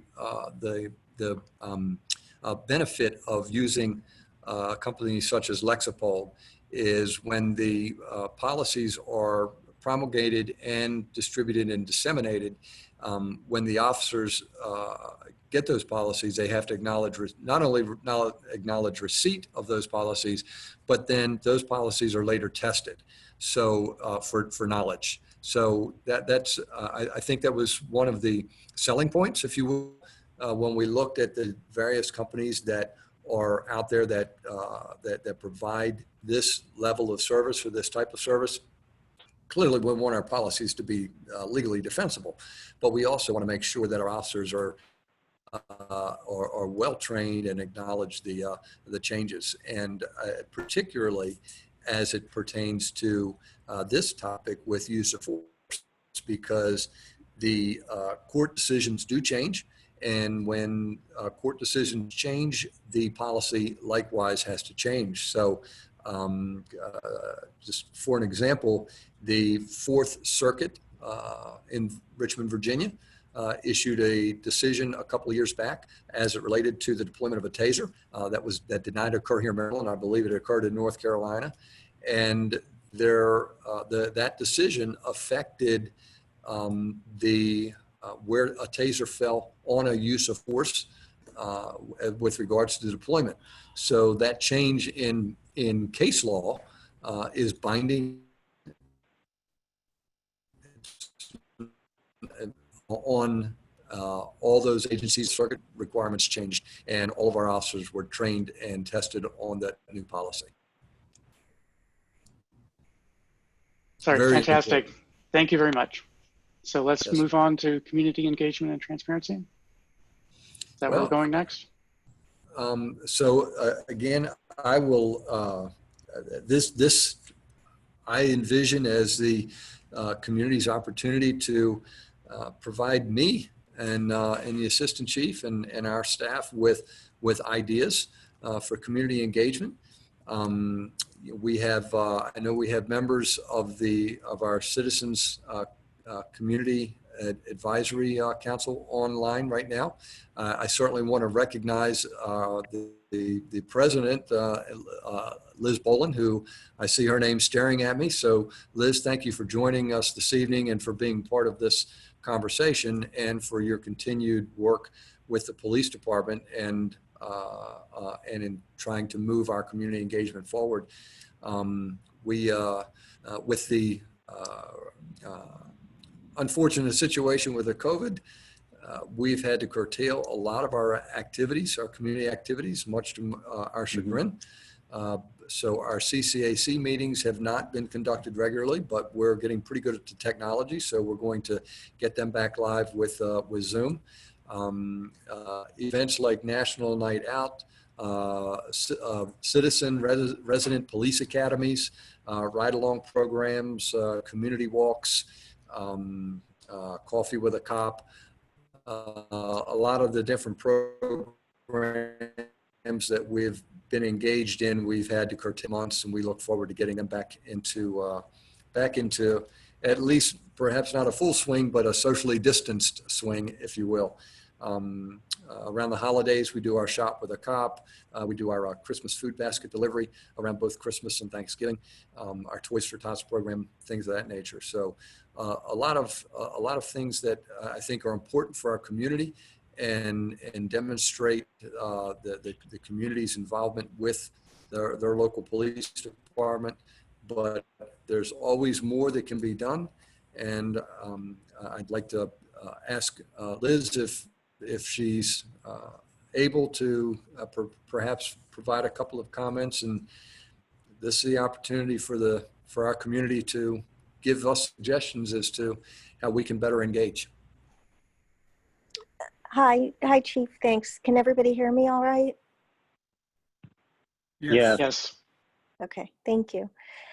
I want to say that the CCAC has been meeting now since probably 2014 or 15, a number of years. And so much of what Chief Morris has shared with the council and the town residents that are online tonight is actually something that the CCAC has been able to hear in the past meetings. So much of it was not new to me. Although I had not heard from Dr. Lieb or the lawyer before, but I had heard about them. So that was very interesting to me.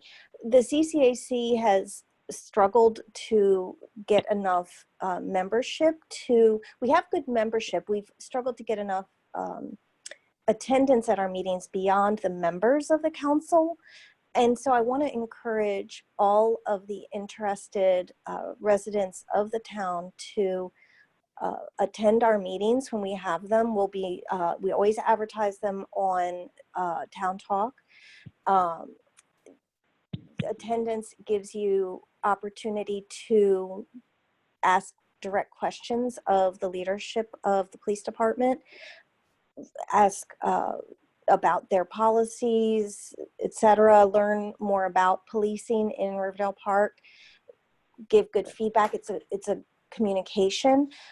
We have had very good success with engaging with community in informal settings like the Farmers Market and Riverdale Park Day. So we do continue to do that. I don't know if there are any other questions or comments or anything specific you'd like to talk about, Chief, you'd like me to talk about?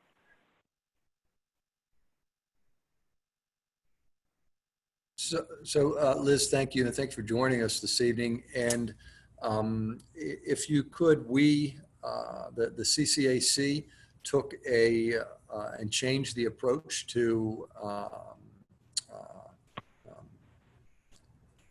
having folks participate in the CCAC, and that was in part because as I looked back over my tenure as chief, and when we created the CCAC, we tried to model it after the Prince George's County Police Department's CAC, which is what I was most familiar. And I realized that I made a tremendous mistake because the policies and process that we put in place was exclusive rather than inclusive. And that was never my intent. And in working with Liz and Corey and Udis and other members of the CCAC, we came up with what we think is a better approach to community engagement. So I acknowledge I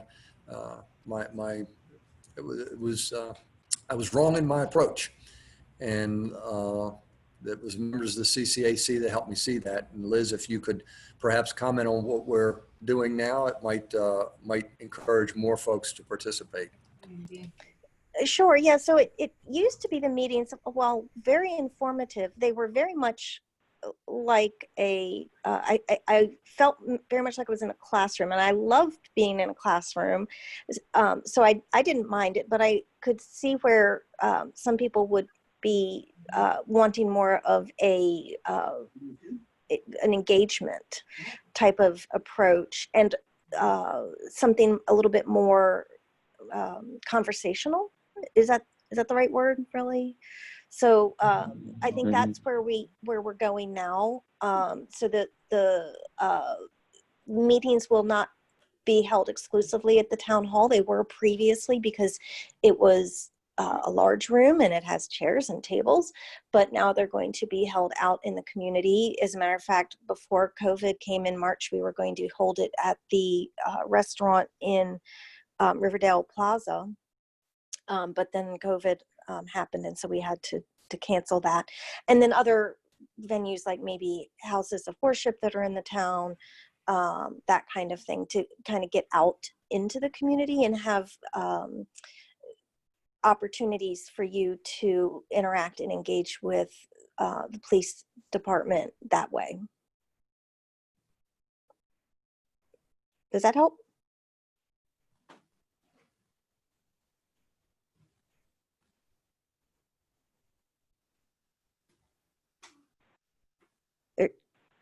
Do you have any other questions, or does that help? Do you think, Chief, does that fairly well explain what we've done to adjust that? Yes, and thank you, Liz, because I had actually forgot about taking it outside of the town hall. So another important that was component, really important. We felt like it needed to really get, just comes down to listening to the immediate community needs. Yeah, it needed to get become less official, so that people were not, not everybody's going to feel comfortable coming to a government building, and we realize that. So. Okay. Is that everything for the community engagement and transparency section? John, I guess, covered the transparency a little bit earlier about the policies and the reports going out on the town's website. Was there more on transparency, or?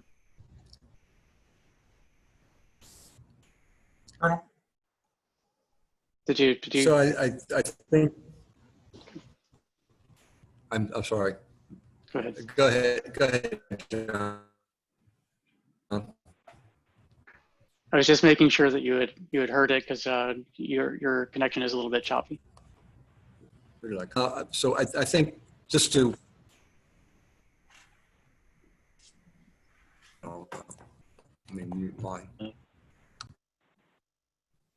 not working right. All right. We'll try this again. So I think, as far as the transparency, the importance is, or the important message is that we need to continue to work towards that.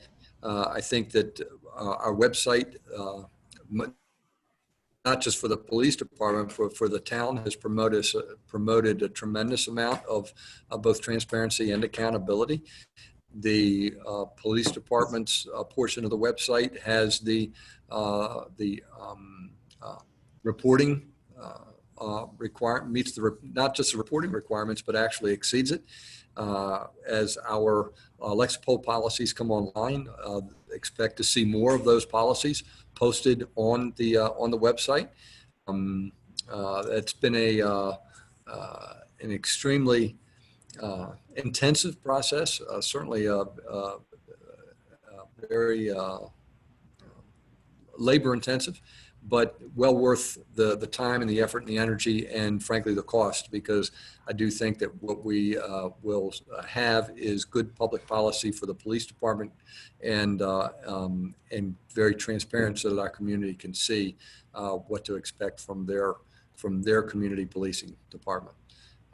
So With that, Mr. Mayor, the only other component of this was the next steps, and I'll just speak briefly to what's in the packet, and that are recommendations that were put forth by the Maryland Chiefs of Police and Maryland Sheriff's Association back in 2015, working with the General Assembly as it relates to some of the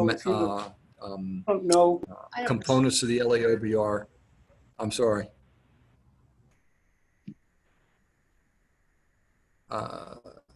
There are certain provisions, and Ms. Kruger spoke to this.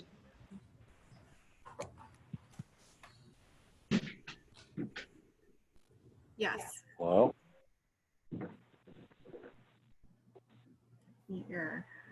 Send Heather a message that says, I'm walking down the street. Ms. Barnes, can you mute the participants who are not speaking? Yes. Thank you.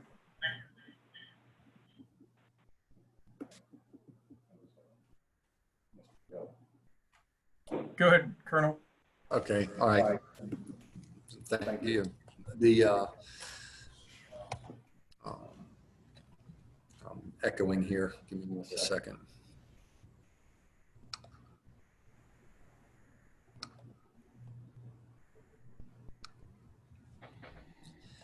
Mr. Mayor, there are provisions of the LAOBR to which Ms. Kruger spoke that the Maryland Chiefs and Sheriffs have worked on over the past several years, and we think that those provisions of the LAOBR are important to reinstituting management rights so that your chiefs and sheriffs who are accountable to their elected officials and to their communities for the leadership and the management of their police departments actually have the legal authority to do what it is our communities expect them to do. And we can have further conversation about that. I won't belabor it today. I think Ms. Kruger identified well identified the specifics. There are continual conversations about reforming police departments, particularly as it relates to tracking things like uses of force, as Ms. Cronk mentioned, legitimately so. The officers that leave departments under less than ideal conditions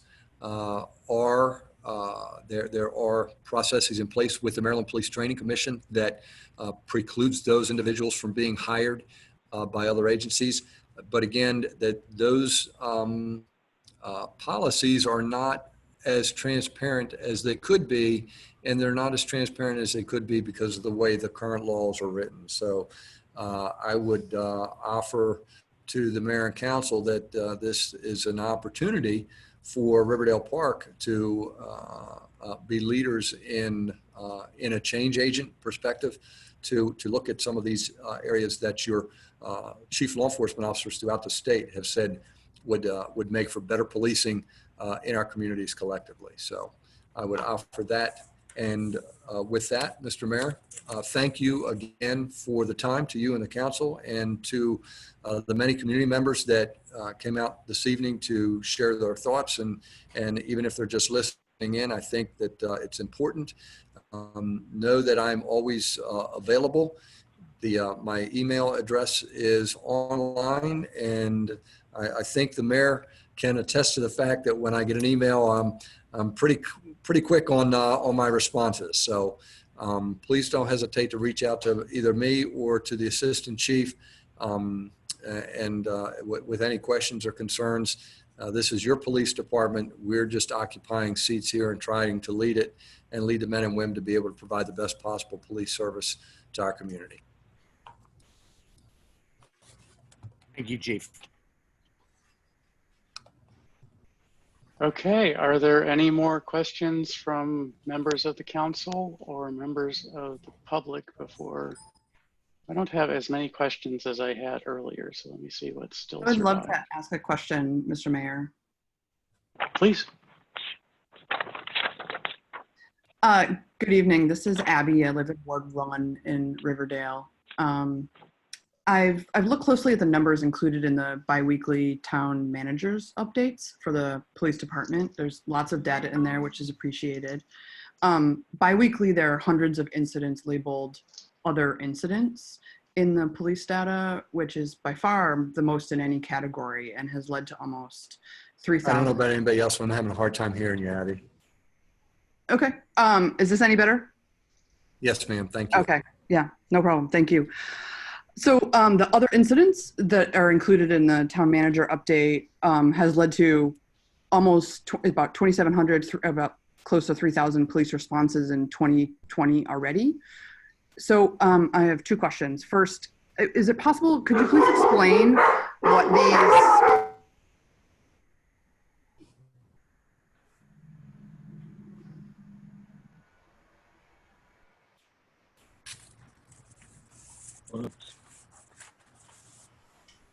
Apologies.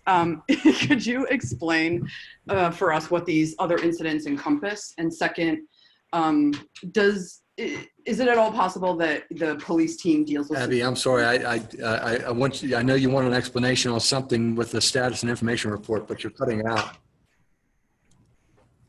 Chief, Okay, I'll try to repeat her question. The first question was, what are these other incidents that are in the biweekly status and information report? So she mentioned that there are 3,000 of them so far in 2020, and she's just interested in what they are. Is that a fair summary, Abby?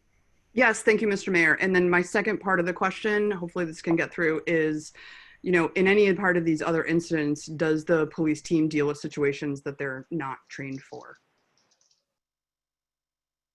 Did you hear that, Chief? What she asked is if Yeah. in responding to these, they run into situations that they are not trained to handle.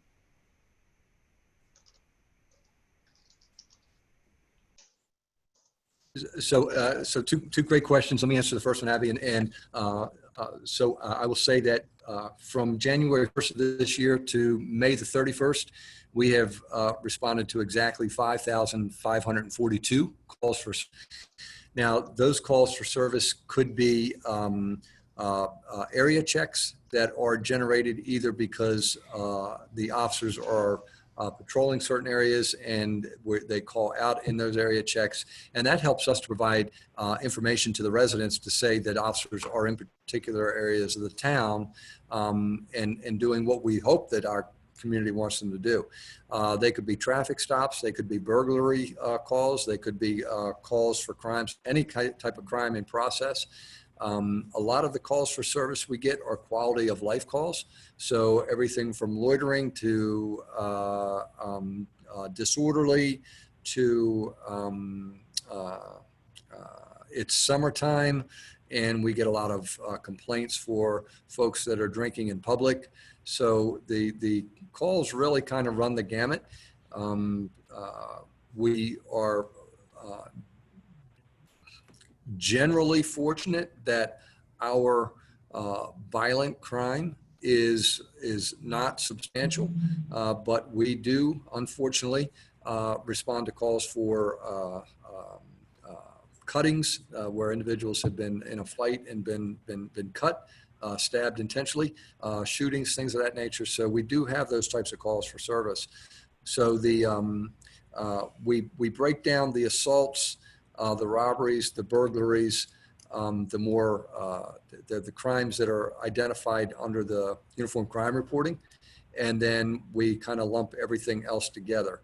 But if you're interested in specifics in a particular area, we can always pull that information from our records management system through our CAD system. The other part of your question is responding to types of calls for service for which we're not trained. And let me preface it by saying this, and I think everyone will understand and agree that there's only one phone number that we can dial in our at all anymore and be assured of getting a person on the other end of the phone. We call our doctor's office, we get a recording. We call the credit card company, we get a recording. We call our attorneys, we get a recording. But when we dial 911, the police get you're going to a live person. And the reality is that we respond to calls for service, not that we're not necessarily trained for, but because we do a considerable amount of training. And in today's environment, particularly with the issues involving mental health, we do an extensive amount of training of our staff in trying to address those issues and understanding the value of good verbal communication skills, de-escalation skills, time and distance. I mentioned ICAT earlier. Frankly, the problem comes in that as a community, we're not necessarily equipped. So homelessness is not a crime. And yet we deal a lot with those types of calls for service, particularly in the colder months. And the question becomes, how do we help this segment of our community? And while shelters are sometimes in place, sometimes they're not. It's the same thing with mental health. Mental health issues in and of themselves are not a crime. We recognize that. But unfortunately, sometimes folks that are suffering from those types of situations engage in criminal and oftentimes violent behavior, either directed towards themselves or directed towards family members. So our officers receive a lot of training. The question is whether or not our community is really equipped to be able to help the officers once we get to the scene. Particularly again with the mental health situation, and there are provisions for emergency psychiatric petitions when we encounter those individuals that are trying to cause harm to themselves or others, and the laws provide for us to be able to effectively try to help those folks. But so it's not a matter of a lack of training or not trained for it. It's a matter of we never know what we're exactly responding to until we actually get there.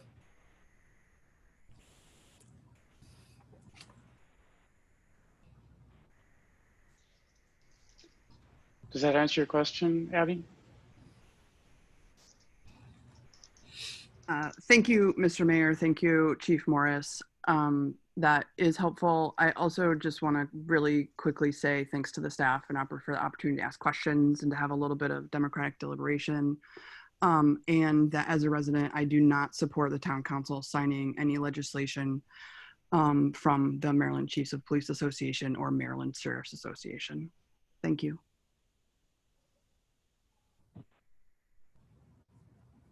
Okay. Support the mayor and council. Does any other members of the public wish to ask a question or speak? Yes. Alan, Yes, Mr. Kelly. how are you? Doing well. Yourself? Everybody can hear me. Great. I would like to, it's not really a question, but I'd like to put forth a suggestion. We've heard a lot about the training that police receive through the academy, through other things.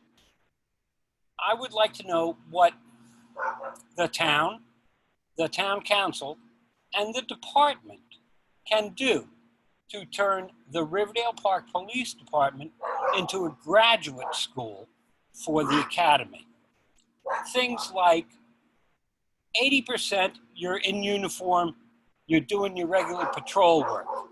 20% of your time, you're in a casual uniform with no visual weapon, responding to calls like these dogs barking over here on my left, or something like that, or learning Spanish, or doing something, but taking the things that you're learning in the academy and putting them to practical use in the everyday world. I don't expect to have an answer right now about that, but I do think that it is something that should be thought about. And eventually, if you do it right, people will say, oh, he worked for Riverdale Park, he's good. Or, you want to get a leg up in this business? Go to work for Riverdale Park. You're going to learn a lot, you're going to work hard, but you'll never be sorry that you did it. That's all I got to say.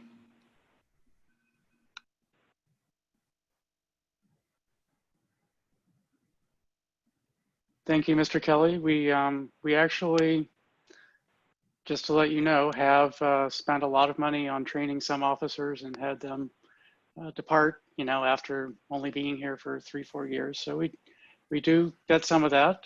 Your suggestion of having officers out in the community without a weapon, without being in uniform, perhaps handling some lower level things, that's an interesting question. Staffing is going to be an issue, but we can investigate this and see what options are available. Mr. Mayor, and I'd also like to add to that, we had tangible discussions on providing finance for Spanish learning during our budget hearings this year, didn't we? I think we provide a bonus above what the state does for our officers that are speaking Spanish. Am I mistaken on that? I'm not sure. No, we have a Spanish proficiency pay bonus for various staff members. Okay, thank you. Okay, are there any other public or council questions? Mr. Mayor, if I may. Yes. Chief Morris, I know with you and Assistant Chief Glickson running the department, that you are constantly looking at policy and how it applies, what revisions can be made, and going through that process. At the same time, you have a challenge of developing a culture within the department. And as you try and develop policy and culture together, sometimes, as can be seen in other departments, that is a challenge that sometimes falls short. And the question I have to you is that, are you and Assistant Chief Glickson confident the culture within the department is such which is accepting of the policy revisions to date and would be as accepting of policy revisions under consideration?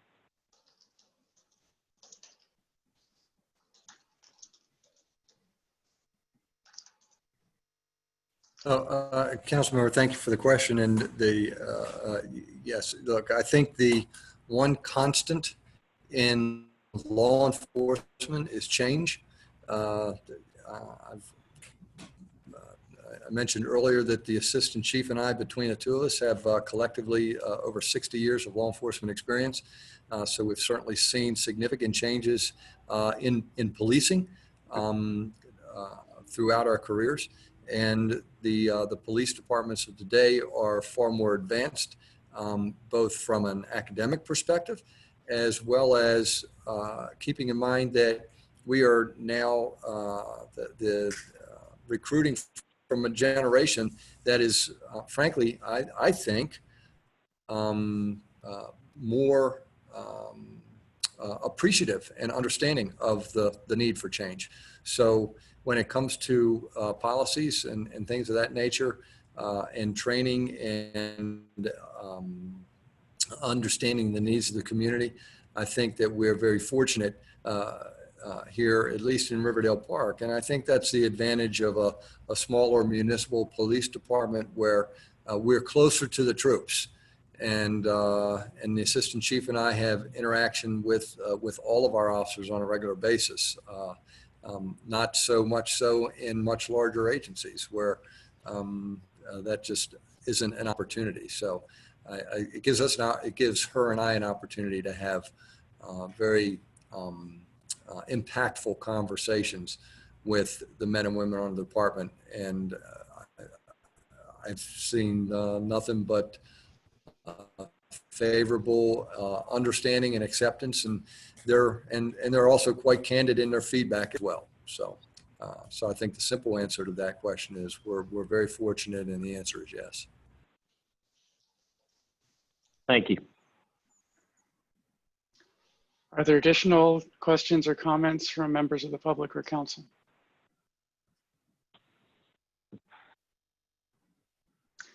Looks like we may have lost Ms. Kruger.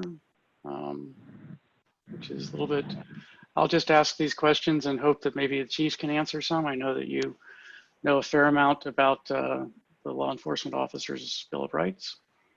I have read some analyses of the various versions of that law that are around the United States.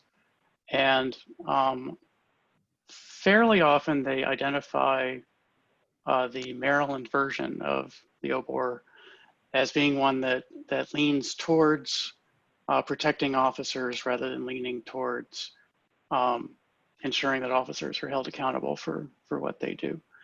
And I was wondering, beyond the 4 or 5 items that were identified in the letter, whether there are issues with LEOBR beyond that need to be addressed, and if you just have any comments on the balance in the law in Maryland in particular. Well, I wish Mr. Kruger was still on the line. But I think to answer the question directly, Mayor, is that the intent of the LEOBR in 1974 when it was passed was frankly to ensure due process rights for officers so that they were not subjected to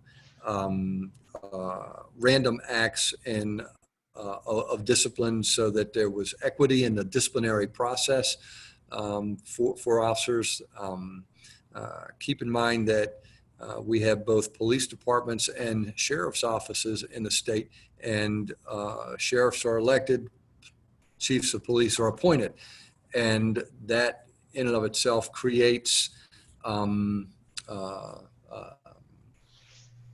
some potential disparity in the way employees may or may not be treated within their department. So I know that I understand the legislative intent of the passage of the LEOBR back in 1974. Over the years, collective bargaining agreements have come into play, and the LEOBR has been modified and amended in ways that permit collective bargaining to play a role in the application of discipline and into the investigations of misconduct of officers. So much so that there are jurisdictions in the state of Maryland where the collective bargaining agreements preclude the chief law enforcement officer from having the final authority on disciplinary matters. And those are issues that your chiefs and sheriffs feel undermine the disciplinary process, they undermine the management process, and frankly, creates, if you will, the confusion within the communities as to how this law is applied from one jurisdiction to the next. So the recommendations that the chiefs and sheriffs provided and are in the packet, I think is important to recognize that those recommendations were crafted by our legal advisors after looking very closely at the LEOBR as it pertains to the rights that have been compromised, if you will, from a management perspective. There is actually a much more detailed list of about, I want to say 20 to 23 recommendations that our legal advisors actually crafted back in 2015. But we also recognized that any change to the LEOBR meets resistance in many different ways. And we wanted to be judicial in our approach and identify those areas that we thought were most substantive in form and could make an impactful difference for our communities, particularly as it relates to community trust. So yes, there are other areas that within the LEOBR, there's only about 16 states in the country that have rights of this nature. Again, I do think that due process is important for our officers, and recognizing that we expect a tremendous amount of we expect a lot from our officers in situations that unfortunately are not always as cut and dry as perhaps the situation that occurred in Minneapolis. There's no question as to what we saw, and there's no question, and there was no question or ambiguity in the letter that Assistant Chief Wixons and I wrote as to our feelings about that particular situation. But the reality is not every situation is clearly that cut and dry. And we think it's important that officers have due process rights, but we also think it's important that chiefs and sheriffs, who you as our elected officials in our communities hold responsible for managing and leading our police departments, that we have the ability to take and affect discipline in a meaningful way.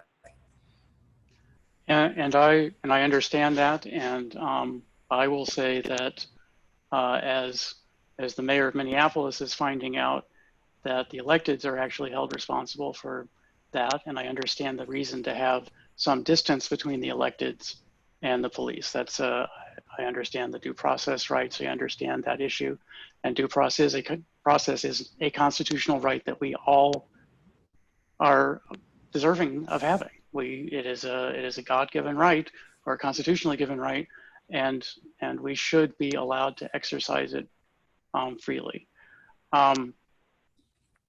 I feel that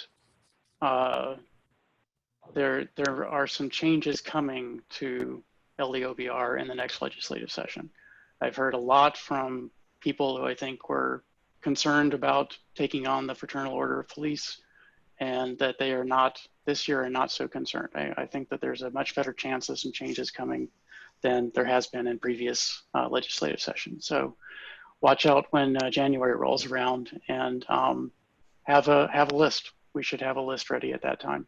And I'm going to be having conversations in the weeks ahead with our legislative reps about this. So one other very particular question that's come up in a lot of these discussions of oversight of police activities, and that is that the Maryland LEOBR, as I understand it, requires that the investigation and the recommendation comes purely from police officers. Is that correct? The LEOBR stipulates that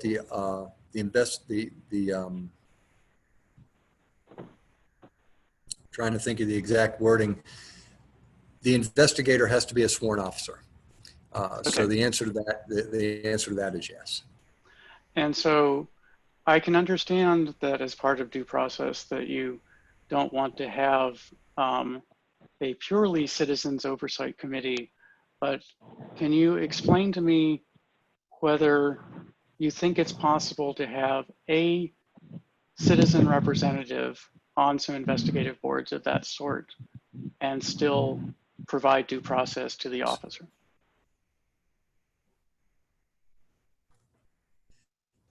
Mayor, you cut out halfway through that, if you wouldn't mind repeating. Not a bit. So I understand the need for due process, and I support that fully. And my question is whether it is possible to have not a majority of the members of an investigative board, but perhaps one representative who is not a sworn officer, who is a member of the community, to have some level of community oversight.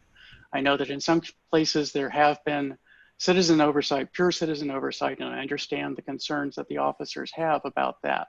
But can there be some citizen representation on the investigative panel and still provide due process to the officers? Yeah, I think your question, if I'm understanding it correctly, you're talking about the administrative hearing board. Is that right? Mm-hmm. So the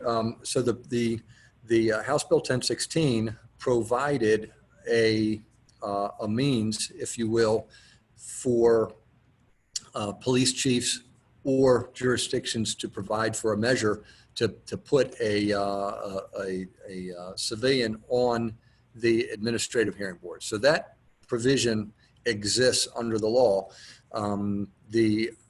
with the caveat that agencies that are governed by collective bargaining agreements, they won't supersede the collective bargaining agreement. So we don't have that that provision here in Riverdale Park. So that is that is something that we could consider.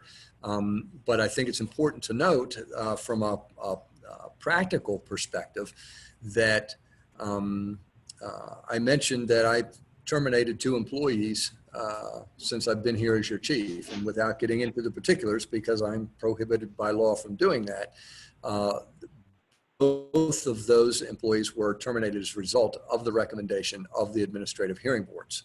And we've only had 2 administrative hearing boards in my tenure as your chief. That's not to suggest that we have not disciplined officers for offenses. We have, and that's clearly evident on the website that we do impose discipline. It's just that officers that accept their discipline don't go to an administrative hearing board. They accept it and they take the recommended discipline. In the 2 cases where the administrative hearing boards were convened, the only option for the discipline was termination. So those officers exercised their due process rights to go to an administrative hearing board. So I share that from a practical perspective because there's extensive training that's for the administrative hearing board members. The training is offered by the Maryland Police Training Commission upon request because they are quasi-judicial proceedings and individuals have to have that understanding. So the question from our perspective, if you will, from a practicality perspective, is how, given the insignificant number of administrative hearing board processes that we've had to convene here in Riverdale Park, is it really practical to expect citizens? And when if we moved in that direction, would individuals that had been trained still even be in the area or living in the community? So, Sure. But worthy of conversation. Okay, and just to be clear, those were for administrative issues and not for police actions out in the community. Is that correct? The administrative hearing boards, or is the hearing board? So let me be very specific. You mentioned that there have been 5 accusations of use of excessive force, and I no names, no details, but did that go? How was that investigated? And were there any non-sworn officers who were involved at any stage during that? And could there be in such an event without compromising the due process rights of the officers? So those cases, again, they were investigated by outside department. Maryland State Police investigated some, Prince George's County Police investigated the others. So the findings of those investigations, and they were investigated by the Internal Affairs Division of the Prince George's County Police Department and the Maryland State Police Department.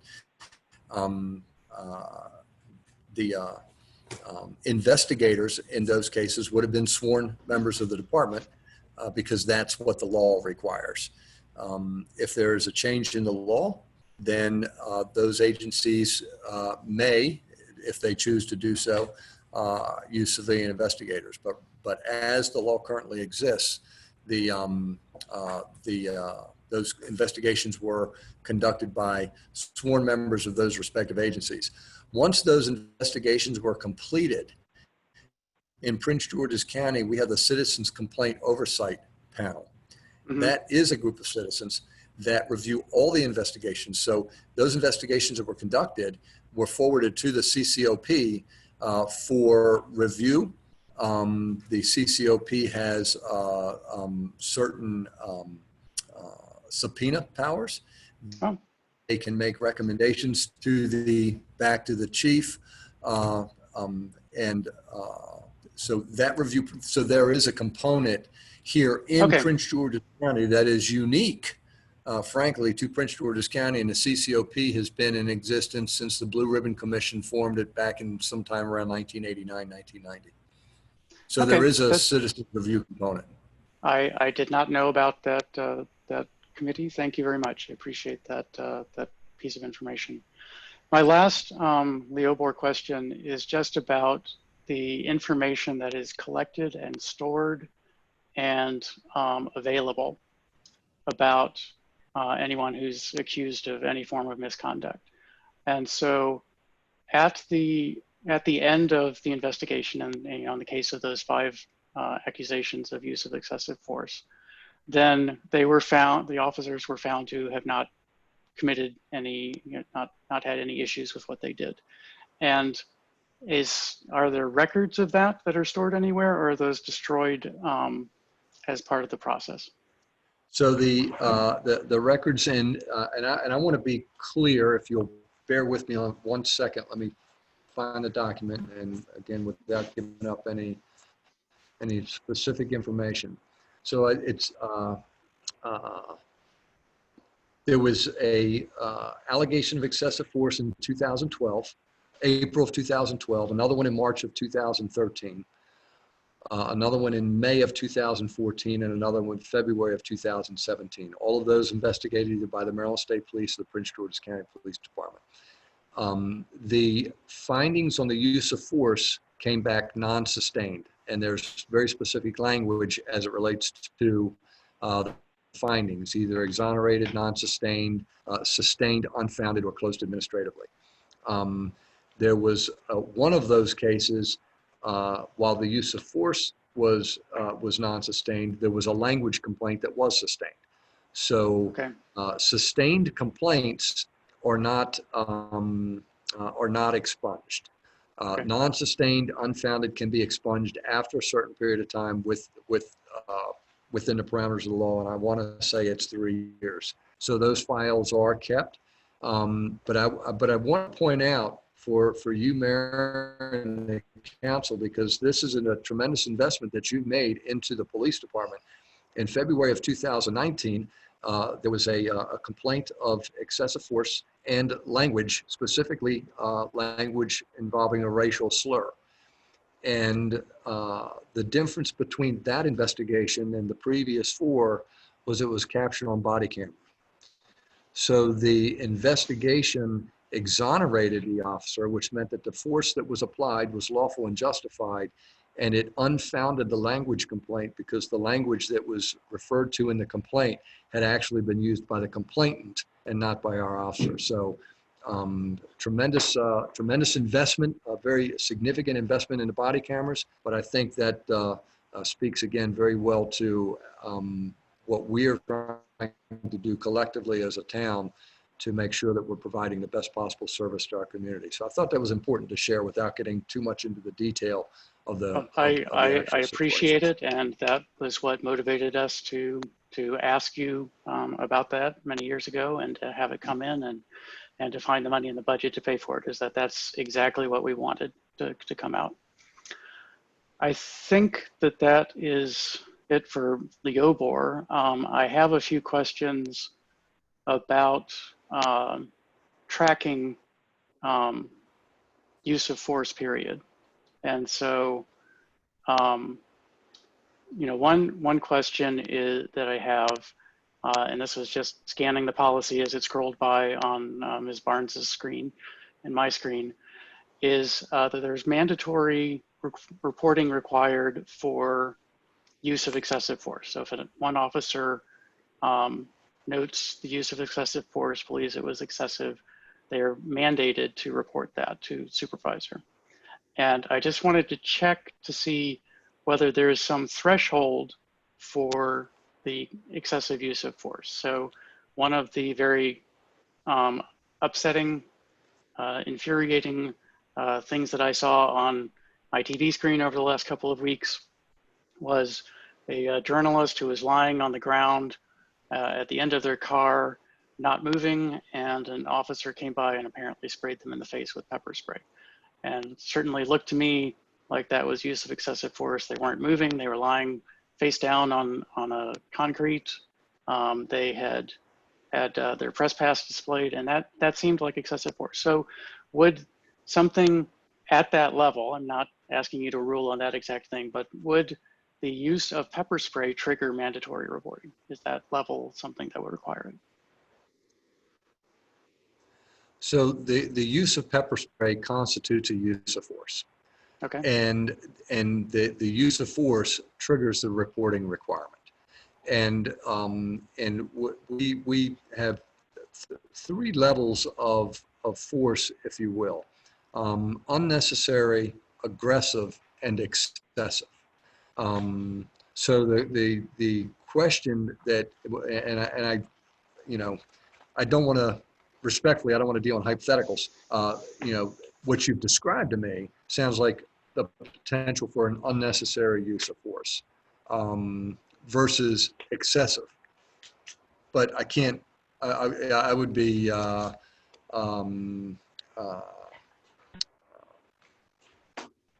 without seeing the actual event and having an understanding of it. But to answer your question succinctly, the use of the pepper spray constitutes the use of force and triggers the reporting requirement.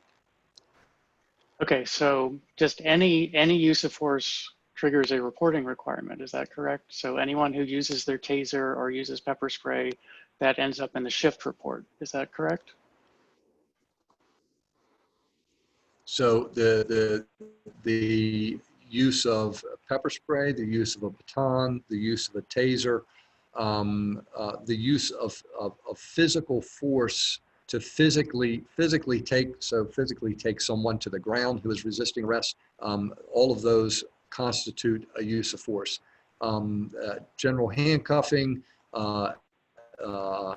escorts, things of that nature do not fall within the use of force reporting requirement because there's no force applied. Okay. So if that answers your question, but tasers and the use of a taser, tasers have they're electronic control devices, ECDs. They have internal mechanisms that require downloading, so we can see exactly when the taser was deployed, how many times it was deployed. So there's some significant management components that were built into that technology. Okay, this is just a request that you may not be able to answer tonight, but it's just, you may be able to estimate it, and I won't complain for you being more than 85% off. And that is, do you know how many uses of force by Riverdale Park police officers there have been in, say, the last 3 years? I can't hear him. Can you tell me how many times the Riverdale Park police officers used force in, say, the last 3 years or the last year? Round numbers. Yes. So I can tell you exactly. Here's my taser report.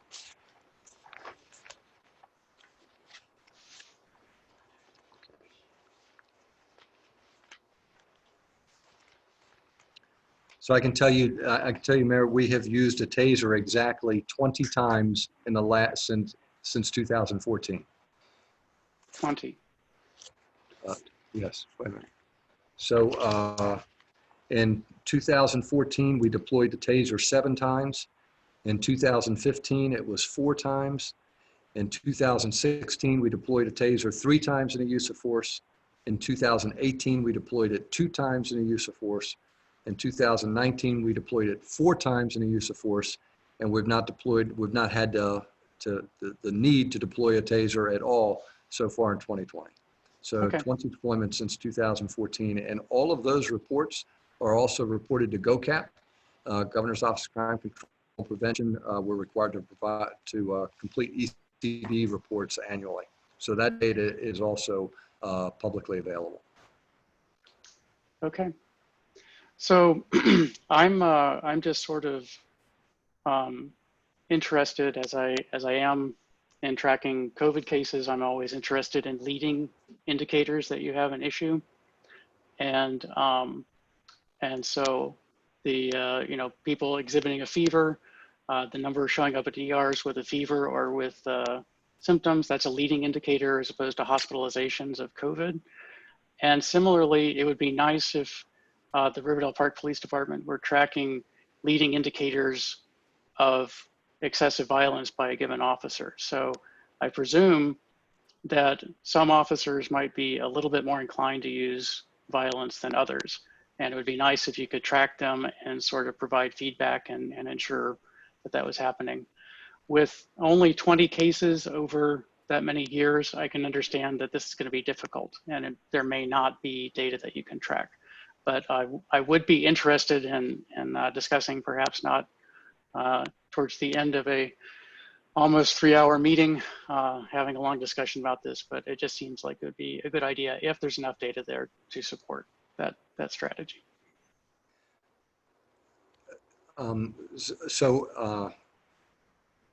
Yeah, we can certainly have more conversation with that, Mayor, but when we take a look and we divide that by the number of arrests over that same period of time, we're looking at 0.005. I understand. Stats are bad. And you know, and if I could, never mind, I won't. I'll have the conversation with you offline. Okay. And the one thing that I want to very firmly state is that I understand that your officers have a really tough time out there. They come into a lot of really unpleasant situations and they have to make decisions on very little information, very little time. And I have complete sympathy for them in that situation.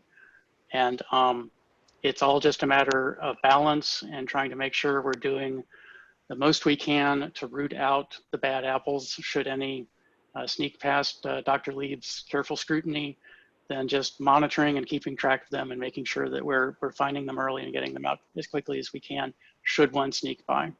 And I know you do this. I know that you're very careful in your screening. I know that Mr. Listician is involved with the choice of new officers now, and I think that that's a good idea. I know that I am not, and I understand why that is, and I think that's a good idea. But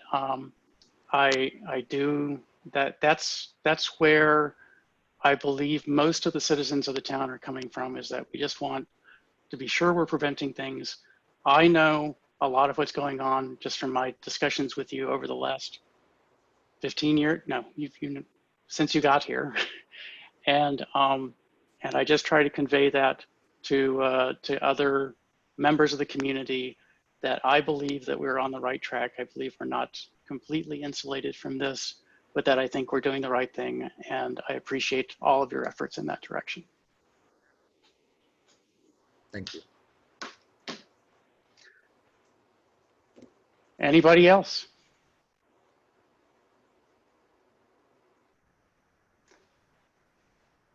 If I remember correctly, I think we might be at the public comments section of the agenda then. Are there any additional public comments?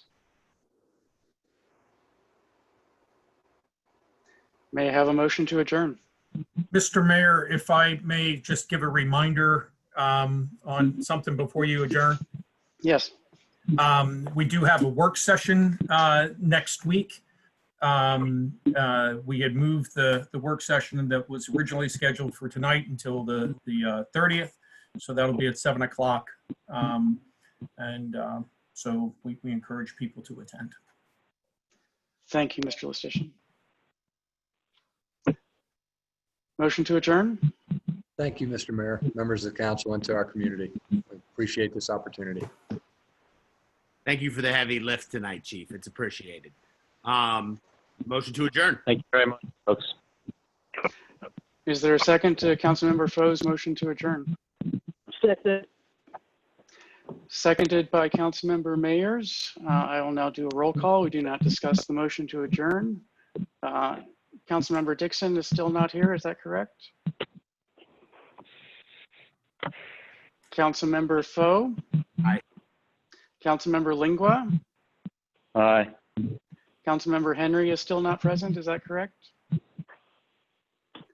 Councilmember Richardson is still not present. Is that correct? Councilmember Mayers? Aye. I abstain. The motion passes 3-0-1. We are adjourned at 9:53 p.m. Thank you very much. everyone you all. who prepared. Thank you, staff. Thank you, Thank Chief. you.